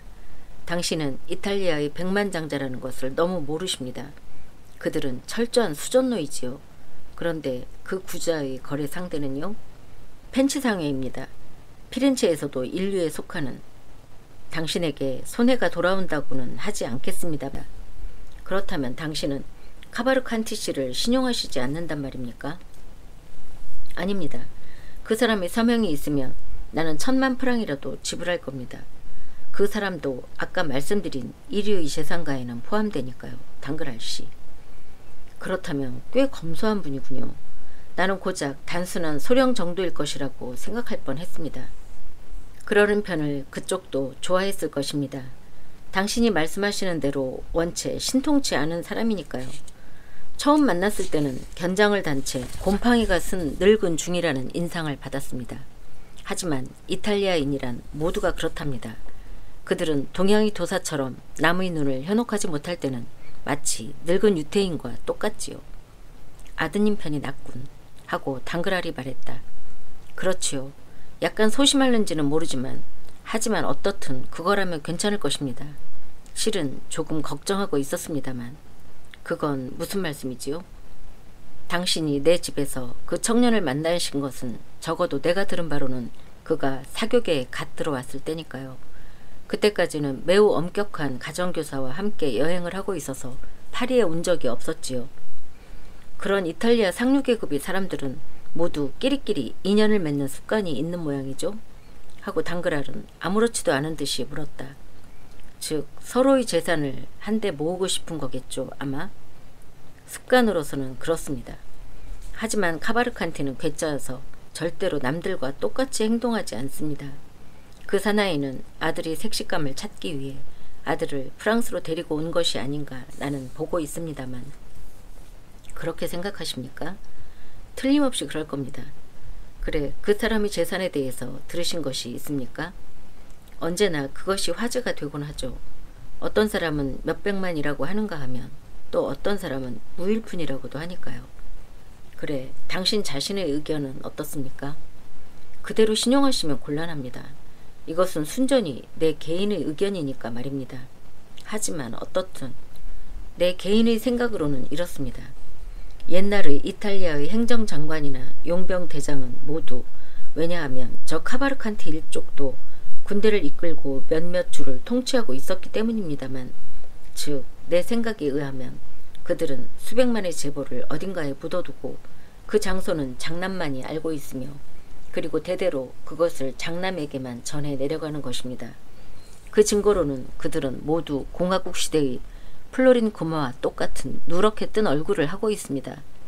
너무 그 말을 바라보았기 때문에 그것이 얼굴에 옮겨 비친 탓일 것입니다. 그렇겠군요. 하고 당그랄이 말했다. 그 사람들이 모두 손바닥만한 땅도 가지고 있지 않은 것으로 보아서 그럴 것이 틀림없습니다. 어떻든 땅은 거의 가지고 있지 않지요. 나로서도 카바르칸티 땅이라고는 루카에 있는 저택밖에는 모르니까요. 뭐라고요? 저택을 가지고 있다고요? 하고 당그랄은 웃음을 띠면서 말했다. 그것만 하더라도 대단한 거지 뭡니까? 네, 하지만 그것도 재무장관에게 임대하고 있지요. 그리고 자기 자신은 조그만 집에서 살고 있답니다. 아니 이건 아까도 말씀드렸지만 워낙 그 사람은 절약이 몸에 밴 사람이니까요. 아니, 꽤 신랄하시군요. 실은 나는 그 사나이에 대해서는 거의 모른답니다. 지금까지 만난 것이 고작 서너 번 정도이니까요. 내가 알고 있는 것은 부존이 신부와 그 사나이 자신으로부터 들은 것뿐입니다. 오늘 아침 그 사나이는 아들의 일로 생각하고 있는 계획을 여러 가지 나에게 이야기하더군요. 그 이야기에서 짐작한 바로는 그는 막대한 자산을 이탈리아같이 죽은 나라에 묻어두는 것이 싫어서 프랑스나 영국 같은 곳에서 그 수백만의 돈으로 이익을 올릴 사업을 찾았으면 하고 생각하고 있는 것 같았습니다. 하지만 그렇다고 하더라도 미리 주의를 환기시킵니다만 나는 개인적으로는 부존이 신부를 무척 신용하고 있지만 아무것도 책임질 수는 없습니다. 좋습니다. 어떻든 좋은 단고를 소개해 주셔서 고맙습니다. 장부에 기재하기에는 아주 훌륭한 이름입니다. 우리 격리 담당에게도 카바르칸티가의 이야기를 들려주었더니 아주 좋아하고 있습니다. 그런데 이건 아주 화찮은 호기심에서 묻는 것입니다만 이탈리아인들은 아들을 결혼시킬 때 재산을 나누어 주기나 하는지요? 아니, 그것은 경우에 따라 다릅니다. 나는 이탈리아의 공작을 한 사람 알고 있었습니다.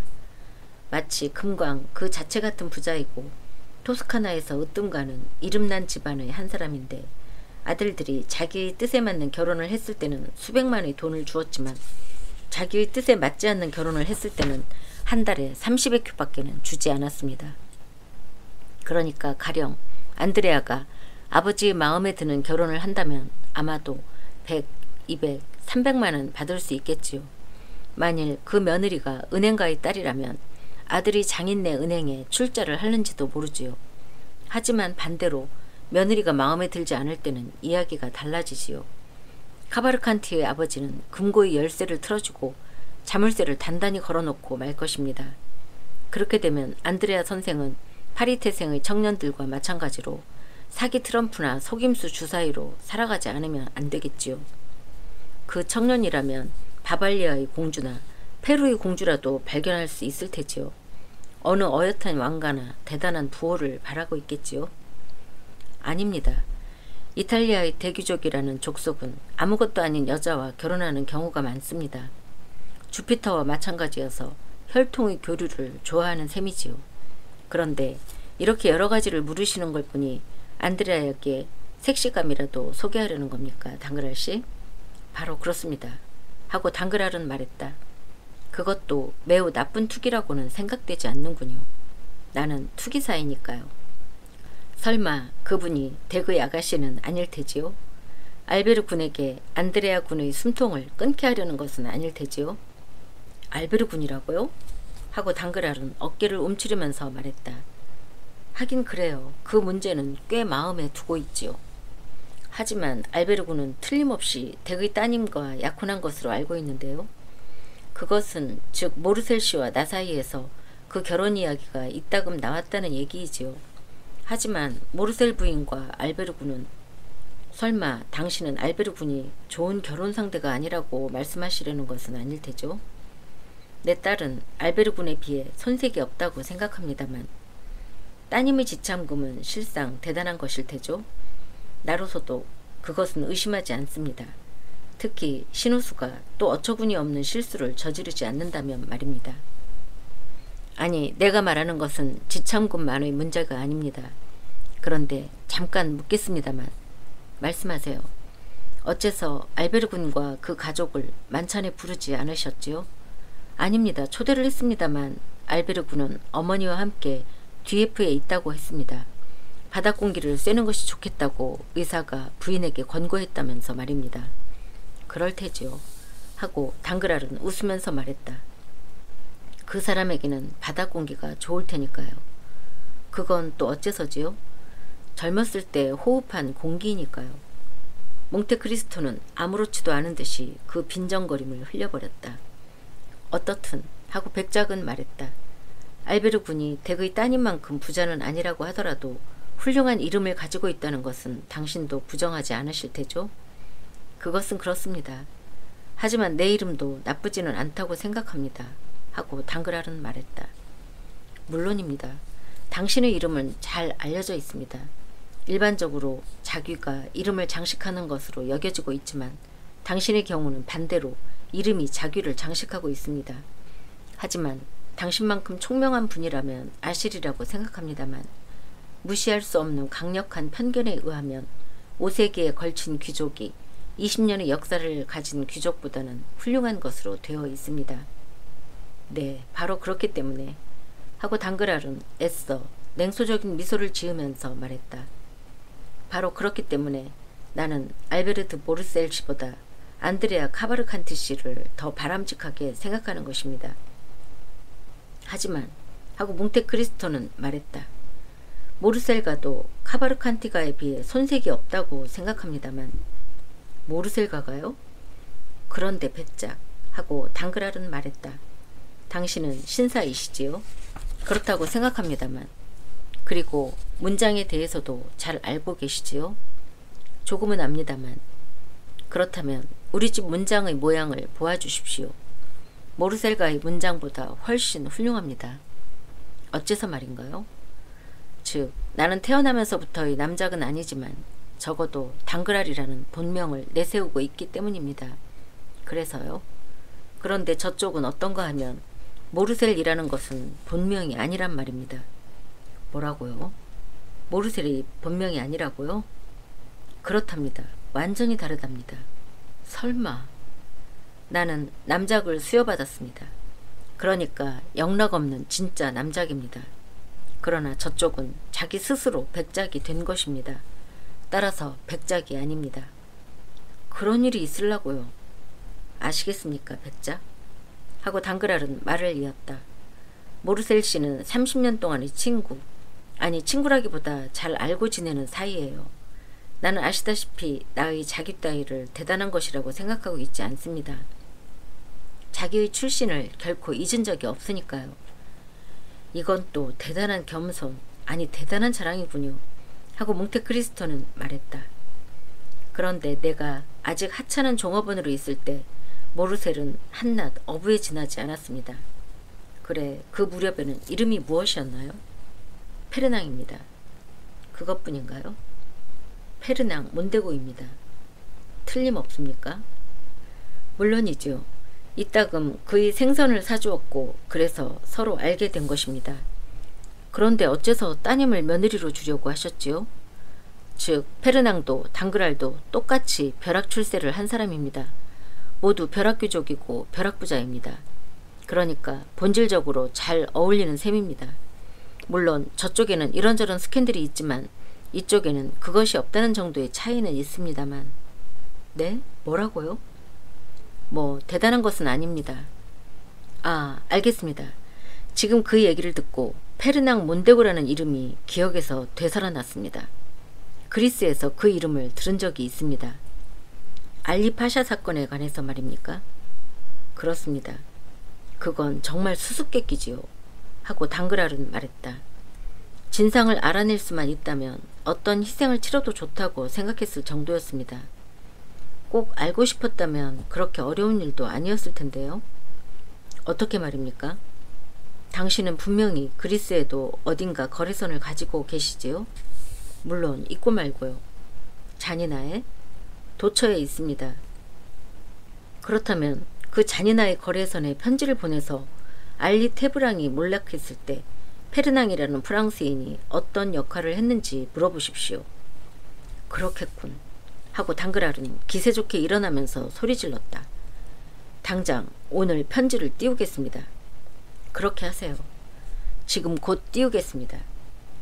그래, 무슨 괘씸한 일이라도 있었다는 정보가 입수되면 당신에게도 알려드리겠습니다. 부탁합니다. 당그랄은 방에서 뛰쳐나가더니 한달음에 마차까지 뛰어갔다. 우리는 여기에서 마차를 쏜살같이 몰고 돌아가는 은행가는 잠시 접어두고 아침 산책을 떠나는 당그랄 부인의 뒤를 밟아보기로 하자. 이미 서술한 바와 같이 12시 반에 당그랄 부인은 말을 매개하여 마차를 타고 외출했다. 부인은 포블상 제르망 쪽을 향하여 마자리느 거리를 지나 퐁네프의 보도에서 마차를 멈추게 했다. 그녀는 마차에서 내려 그 보도를 건넜다. 부인은 아침 나들이를 하는 고상한 취미를 가진 부인에게 걸맞는 아주 간단한 옷차림을 하고 있었다. 게네거 거리에서 부인은 승합마차를 타고 알레 거리까지 가자고 말했다. 승합마차를 타자마자 그녀는 주머니에서 아주 촘촘하고 검은 베일을 꺼내어 그것을 밀짚 모자에 달았다. 그런 다음 모자를 고쳐 쓰고는 작은 손거울을 들여다보고 자기의 피부와 반짝반짝 빛나는 눈동자 밖에는 보이지 않는 것을 보고는 만족스러운 표정을 지었다. 승합마차는 퐁네프를 건너 도피누 광장에서 재판소의 앞들로 들어갔다. 당그랄 부인은 문을 열고 돈을 지불하고는 층계로 달려가 가벼운 발걸음으로 올라갔다.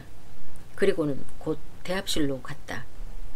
오전 중의 재판소에는 사건이 많아서 많은 사람들이 바쁘게 움직이고 있다. 바쁜 사람들은 부인들을 별로 쳐다보지 않는 법이다.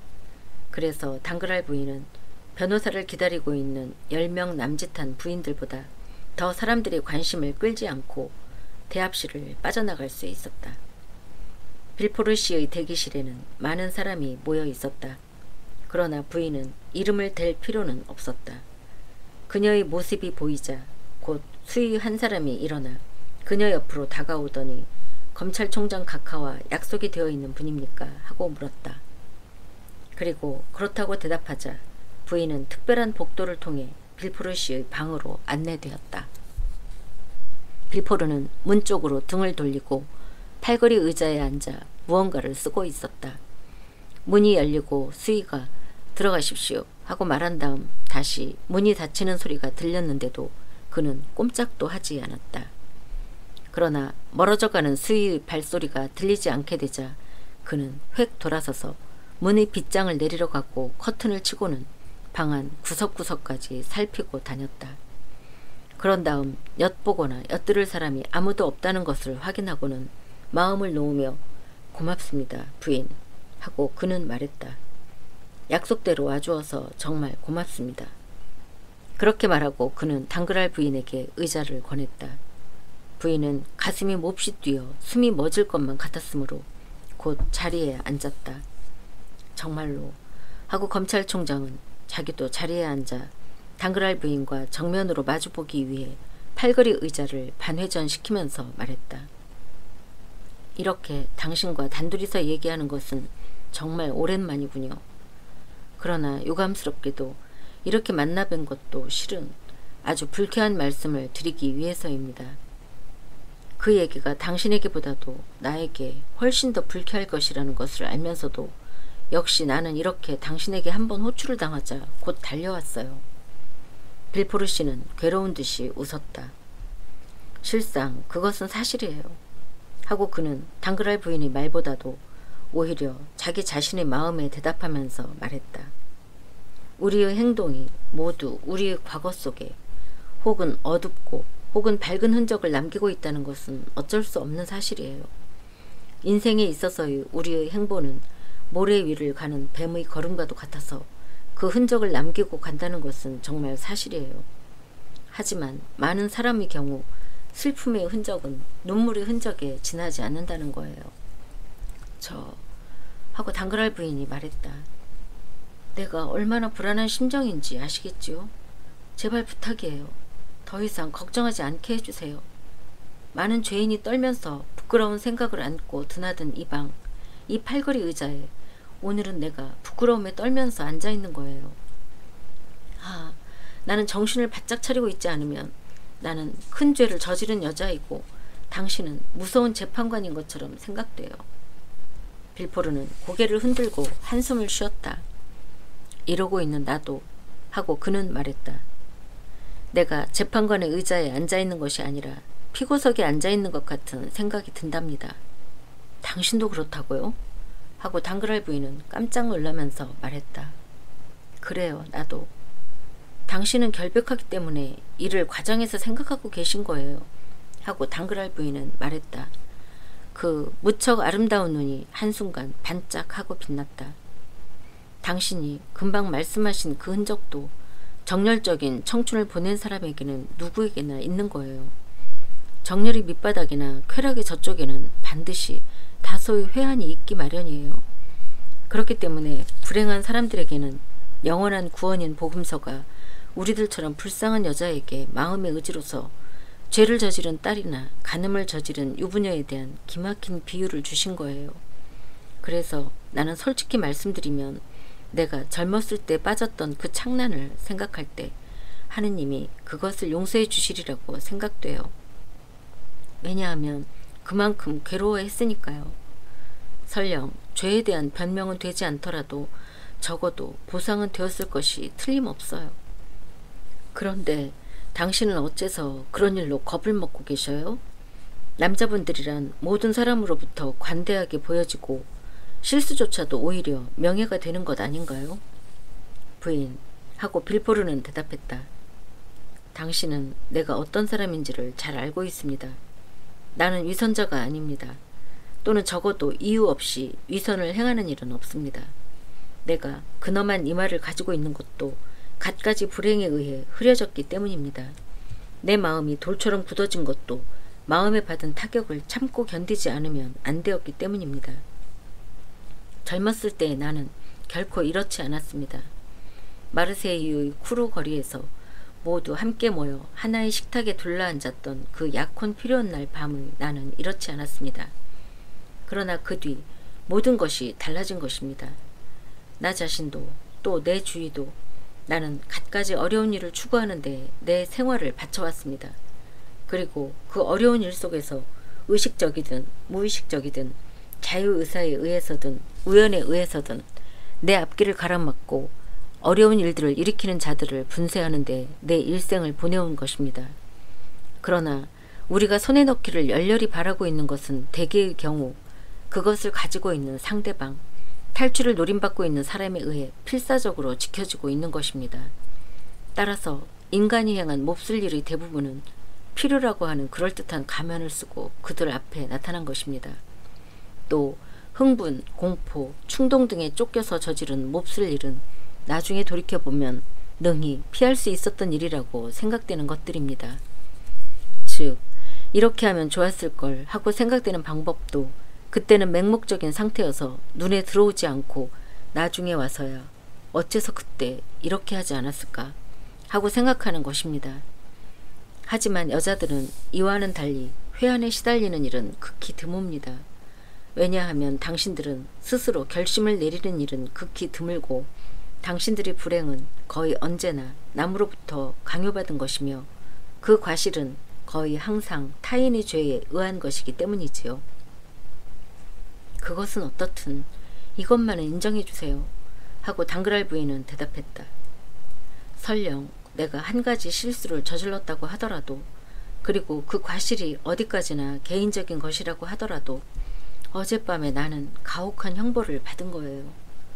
정말 보기에 딱했습니다 하고 빌포르는 부인의 손을 잡으면서 말했다. 당신으로서는 견딜 수 없을 정도의 가혹한 형벌이었습니다. 2번이나 쓰러질 듯 했으니까요. 하지만 네, 실은 아직도 말씀드려야 할 것이 있습니다. 부인, 아무쪼록 용기를 가지세요. 아직 이것으로 끝난 것이 아닙니다. 뭐라고요? 하고 당그랄 부인은 겁에 질린 얼굴로 소리질렀다. 또 무엇이 있나요? 부인, 당신은 과거의 일밖에는 보고 있지 않습니다. 확실히 그 과거는 암담한 것입니다. 그러나 그보다 더욱 암담한 미래. 그렇습니다. 확실히 무서운 미래. 어쩌면 피비린내 나는 미래가 도사리고 있을지도 모른다는 것을 생각하십시오. 남작 부인은 빌포르가 침착하고 냉정한 사람이라는 것을 알고 있었다. 그러한 그가 흥분할 대로 흥분하는 것을 보고 부인은 저도 모르게 공포에 휩싸여 소리를 지르려고 입을 벌렸으나 그 목소리는 그대로 목구멍 안으로 기어 들어갔다. 그 무서운 과거가 어째서 되살아났을까요? 하고 빌포르가 소리질렀다.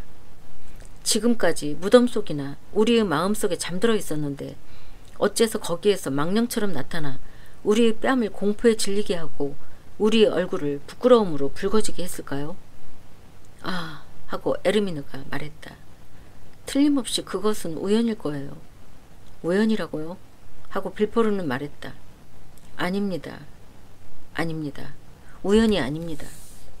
아니에요. 우연임이 틀림없어요. 확실히 숙명적인 우연이긴 하지만 역시 우연히 그렇게 된 게 아닐까요? 몽테크리스토 백작이 그 저택을 산 것도 우연이 아닐까요? 백작이 땅을 파게 한 것도 우연이 아닐까요? 또 저 불쌍한 아기가 나무 밑에서 발견된 것도 우연이 아닐까요? 내 뱃속에서 태어났으면서 키스 한번 해주지 못하고 그저 눈물만 흘려준 그 죄 없는 불쌍한 아기.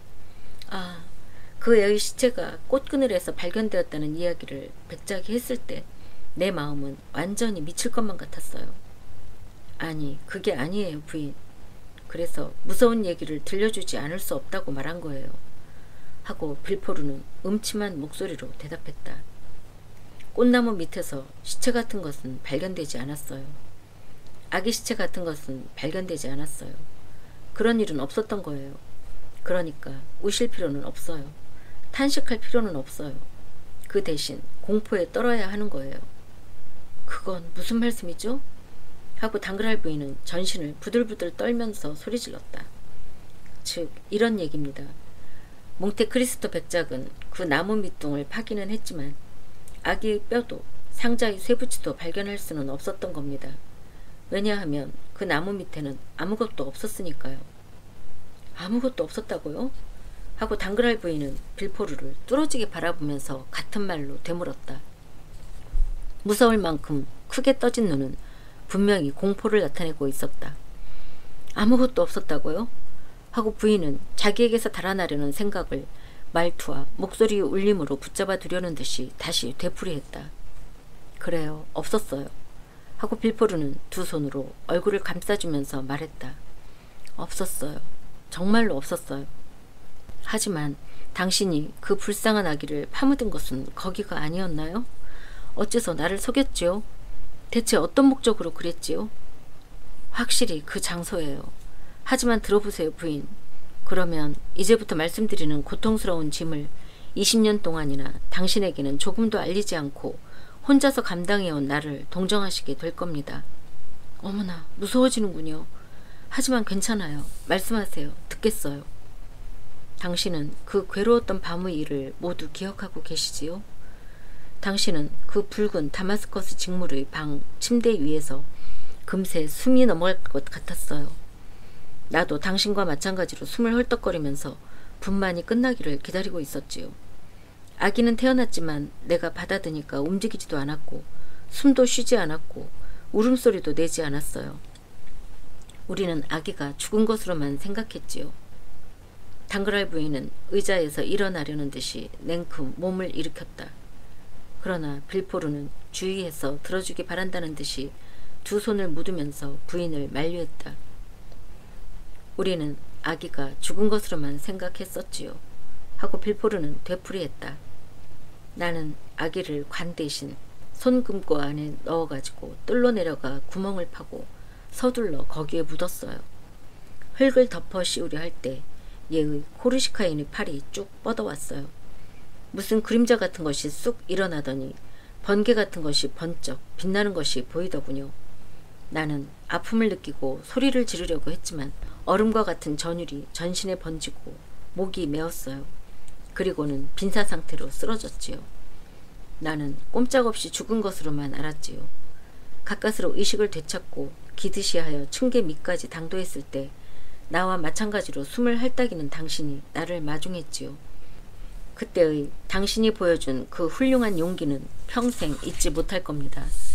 이 무서운 재난에 대한 것은 비밀로 해두지 않으면 안 되었죠. 당신은 갸륵하게도 유모의 도움을 받아가며 집으로 돌아갔고 내 상처는 결투에서 입은 것으로 해두었지요. 걱정했던 것만큼의 일은 없었고 비밀은 우리 두 사람 사이에서 지켜지고 있었지요. 나는 베르사유로 실려가서 3개월 동안 죽음과 싸웠습니다. 가까스로 목숨을 건졌을 때 남프랑스의 태양과 공기를 쐬고 오라는 명령을 받았습니다. 네 사람의 사나이가 하루 25km의 먼 길을 파리에서 샤론까지 나를 운반했습니다. 집사람은 마차를 타고 내 들것을 따라왔습니다. 샤롱에 도착하자 손강의 나룻배에 태워졌고 거기에서 다시 론강으로 옮겨져서 물길을 따라 아를르로 내려가고 아를르에서부터는 다시 들것에 실려져서 마르세유까지 당도한 것입니다. 나는 당신이 그 뒤 어떻게 하셨는지 알아보는 것을 삼가하고 있었습니다. 그리고 파리로 돌아와서야 나를 건너 미망인인 당신이 당그랄 씨와 결혼하셨다는 것을 알게 되었던 것입니다. 의식을 회복하고 나서 나는 무엇을 생각하고 있었을까요? 언제나 똑같은 생각만 하고 있었습니다. 그 아기의 시체에 대한 것이었지요. 밤이면 밤마다 꿈속에서 아기가 땅속에서 기어나와 구덩이 위를 날아다니고 무서운 눈초리와 몸짓으로 나를 위협하는 것이었습니다. 그래서 파리로 돌아오자 곧 나는 조사해 보았습니다. 그리고 우리가 떠난 뒤에 줄곧 사람이 살지 않았던 그 집이 최근 9년의 계약으로 세를 들겠다는 사람이 나타난 것을 알았습니다. 나는 빌린 사람에게 달려가서 집사람의 부모님 소유였던 저택이 생판 모르는 사람이 손에 넘어가는 것은 견딜 수 없는 일이라면서 계약을 파기해 준다면 손해배상을 해주겠노라고 말했습니다. 상대방은 6천 프랑을 요구했는데 나로서는 설사 10,000프랑이나 20,000프랑이라도 내놓았을 것입니다. 그때 나는 그만한 돈을 가지고 있었으므로 즉각 그 자리에서 해약서에 서명을 받았습니다.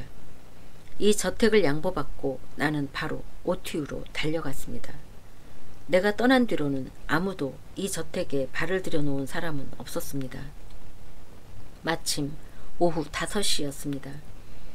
나는 붉은 다마스커스 천을 둘러친 그 방으로 올라가서 밤이 되기를 기다렸습니다.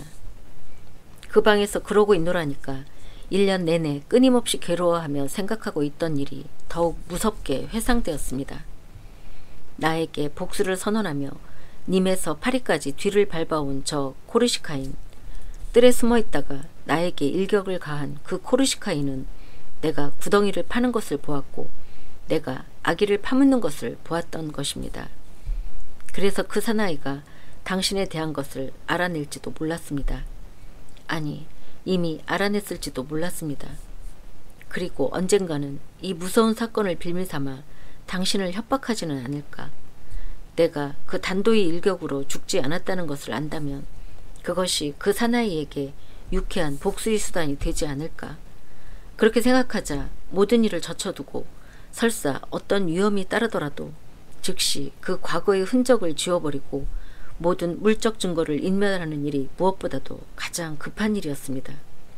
그렇게 하지 않는다면 그것은 내 기억 속에 언제까지나 생생히 아로새겨진 채 남아있을 테니까요. 임대 계약을 해약시킨 것, 저택을 찾아간 것, 밤을 기다리고 있었던 것도 바로 그것 때문이었습니다. 밤이 되었지만 나는 완전히 어두워지기를 기다렸습니다. 나는 방에 불도 켜지 않고 있었습니다. 방 안 이곳저곳의 커튼이 바람에 흔들릴 때마다 그 뒤에 스파이라도 숨어있는 것이 아닌가 하고 생각했습니다. 이따금 나는 부르르 몸부림을 쳤습니다. 등 뒤의 그 침대에서 당신의 신음소리가 들려오는 것 같은 느낌이 들었던 것입니다. 그러나 뒤를 돌아볼 만한 용기는 없었습니다. 쥐죽은 듯이 조용한 속에서 내 심장은 쿵쿵 뛰었고 그 심장의 고동 때문에 상처가 다시 벌어지는 것은 아닐까 하고 생각했습니다. 이윽고 사방에서 들리던 그 갖가지 소리가 하나하나 사라져가는 것을 알 수 있었습니다.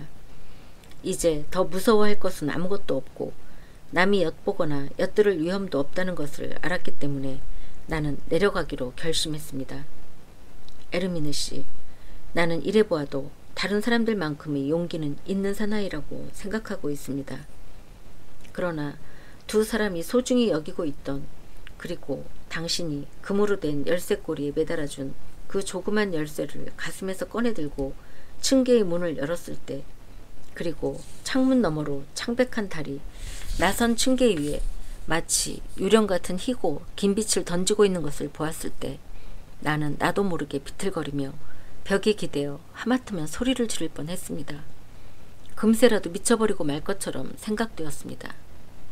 가까스로 나는 정신을 차릴 수 있었습니다. 그래서 층계를 한 단 한 단 내려갔습니다. 다만 두 무릎이 이상하게 와들와들 떨리는 것을 아무래도 억제할 수 없었습니다. 나는 난간에 매달렸습니다. 잠시라도 손을 놓았다면 나는 거꾸로 굴러 떨어졌을 것입니다. 나는 그렇게 해서 겨우 아래에 있는 출입문까지 갈 수 있었습니다. 출입문을 나서자 괭이 한 자루가 벽에 세워져 있었습니다. 나는 등불을 손에 들고 있었습니다. 잔디밭 한가운데까지 와서는 걸음을 멈추고 거기에 불을 켜고 그리고는 다시 앞으로 나갔습니다. 11월도 거의 끝나가는 때여서 마당에는 녹색이 완전히 없어지고 나무들은 앙상한 가지를 길게 뻗어 마치 해골 같은 모습이 되어 있었습니다. 그리고 마른 잎이 내 발에 밟혀서 모래와 함께 바스락 소리를 내고 있었습니다. 무서움에 가슴이 죄어들었기 때문에 나는 정원수에 다가가서는 주머니에서 권총을 꺼내어 탄알을 재었습니다. 노상 나뭇가지 저편에 그 코르시카인의 얼굴이 나타난 것 같은 느낌을 떨쳐버릴 수 없었습니다. 나는 정원수 안을 등불로 비추어 보았지만 아무것도 보이지 않았습니다. 주위를 둘러보았지만 나 외에는 아무도 없었습니다. 밤의 정적을 깨고 있는 것은 밤의 망령을 부르는 것처럼 날카롭고 음침한 소리를 내고 있는 올빼미의 울음소리 뿐이었습니다. 나는 등불을 꼭 1년 전 구덩이를 파려고 걸음을 멈춘 장소에서 이미 보아두었던 쌍가래진 나뭇가지에 걸었습니다. 그 일대는 여름 동안에 풀이 무성하게 자라 있었고 가을이 되었는데도 아직 아무도 그것을 베러 오지 않은 채였습니다. 그러나 다만 한 군데 풀이 엉성하게 나 있는 곳이 내 주의를 끌었습니다. 확실히 1년 전 내가 구덩이를 팠던 장소였습니다. 나는 곧 작업에 착수했습니다. 이렇게 해서 내가 벌써 1년 전부터 기다리고 기다리던 그때가 온 것입니다. 그래서 나는 이제 곧 괭이 끝에 반응이 올 것이 틀림없을 거라는 기대에 가슴 조이며 열심히 팠습니다. 잔디숲 하나하나를 열심히 살폈습니다. 그런데 이게 웬일입니까? 아무것도 없는 겁니다. 전위 것보다 2배나 크게 구멍을 팠는데도 말입니다. 나는 내가 착각을 했을 테지, 장소를 잘못 짚었을 테지 하고 생각했습니다. 나는 내 위치를 살펴보고 주위의 나무들을 바라보고 전에 나에게 인상을 남겨준 자잘한 점까지도 확인하려고 애썼습니다. 차갑고 살을 애는 듯한 북풍이 잎이 다 떨어진 나뭇가지 사이로 불어닥치고 있었습니다. 그런데도 내 이마에서는 땀이 흐르고 있었습니다. 나는 구덩이 위에 덮은 흙을 발로 밟아 굳히고 있을 때 단도의 일격을 받았던 것을 생각해냈습니다. 흙을 밟으면서 그때 나는 앞에 있는 나무를 붙들고 있었습니다. 내 등 뒤에는 산책하는 사람들을 위해 의자 대신 놓아둔 인조바위가 있었습니다. 어떻게 그것을 기억하고 있는가 하면 단도에 찔려서 쓰러졌을 때 앞에 있는 나무를 놓친 손이 그 인조바위의 차가운 감촉을 느꼈기 때문입니다. 그런데 보니까 내 오른쪽에는 바로 그 나무가, 그리고 등 뒤에는 그 바위가 있는 것 아니겠습니까? 나는 전과 똑같은 모습으로 쓰러져 보고는 그 장소가 틀림없다는 확신을 새삼 굳혔습니다. 그래서 구덩이를 좀 더 깊이, 좀 더 넓게 파보았습니다. 그러나 없었습니다. 여전히 아무것도 나오지 않았습니다. 그 작은 상자는 거기에 없었습니다. 상자가 없었다고요? 하고 당그랄 부인은 겁에 질린 목소리로 말했다. 내가 그것만으로 작업을 그만두었다고는 생각지 마세요. 하고 빌포르는 말을 이었다. 어림도 없습니다. 나는 정원수 사이를 샅샅이 파보았습니다. 나는 그 코르시카인이 상자를 파내어 그것이 보분일이 아닐까 하고 가지고 도망쳤다가 아니라는 것을 알고는 다시 가지고 와서 그 근처에 구덩이를 파고 묻지는 않았을까 하고 생각했던 것입니다. 그러나 아무것도 나오지 않았습니다. 그래서 이번에는 이런 생각을 했지요. 그 사나이는 그렇게 조심스럽게 행동했을 까닭이 없고 상자를 그냥 어딘가에 버렸을 것이라고. 이 가정에 따르자면 날이 새기를 기다려서 찾는 수밖에 없었습니다. 그래서 나는 그 방으로 돌아가서 기다리기로 했습니다. 어쩜. 날이 새자 나는 다시 뜰로 내려갔습니다. 우선 맨 먼저 정원수 쪽으로 가보았습니다. 어젯밤 어둠 속에서 미처 찾아내지 못한 어떤 흔적이 발견될지도 모른다고 생각했기 때문입니다. 나는 6m 사방 이상의 땅을 60cm 이상의 깊이까지 파보았습니다. 그때 내가 불과 1시간 동안의 한 일을 인부를 고용해서 시켰다면 아마 하루는 좋게 걸렸을 것입니다. 그런데도 아무것도 발견되지 않았습니다. 그야말로 아무것도 나오지 않은 것입니다. 그래서 나는 상자는 어딘가에 버려졌을 것이라는 어젯밤의 가정에 따라 찾으러 나섰습니다. 출입구인 쪽문으로 통하는 길이 틀림없을 것이라고 생각하고 수색해 보았지만 결과는 전과 마찬가지로 역시 헛수고로 끝났습니다.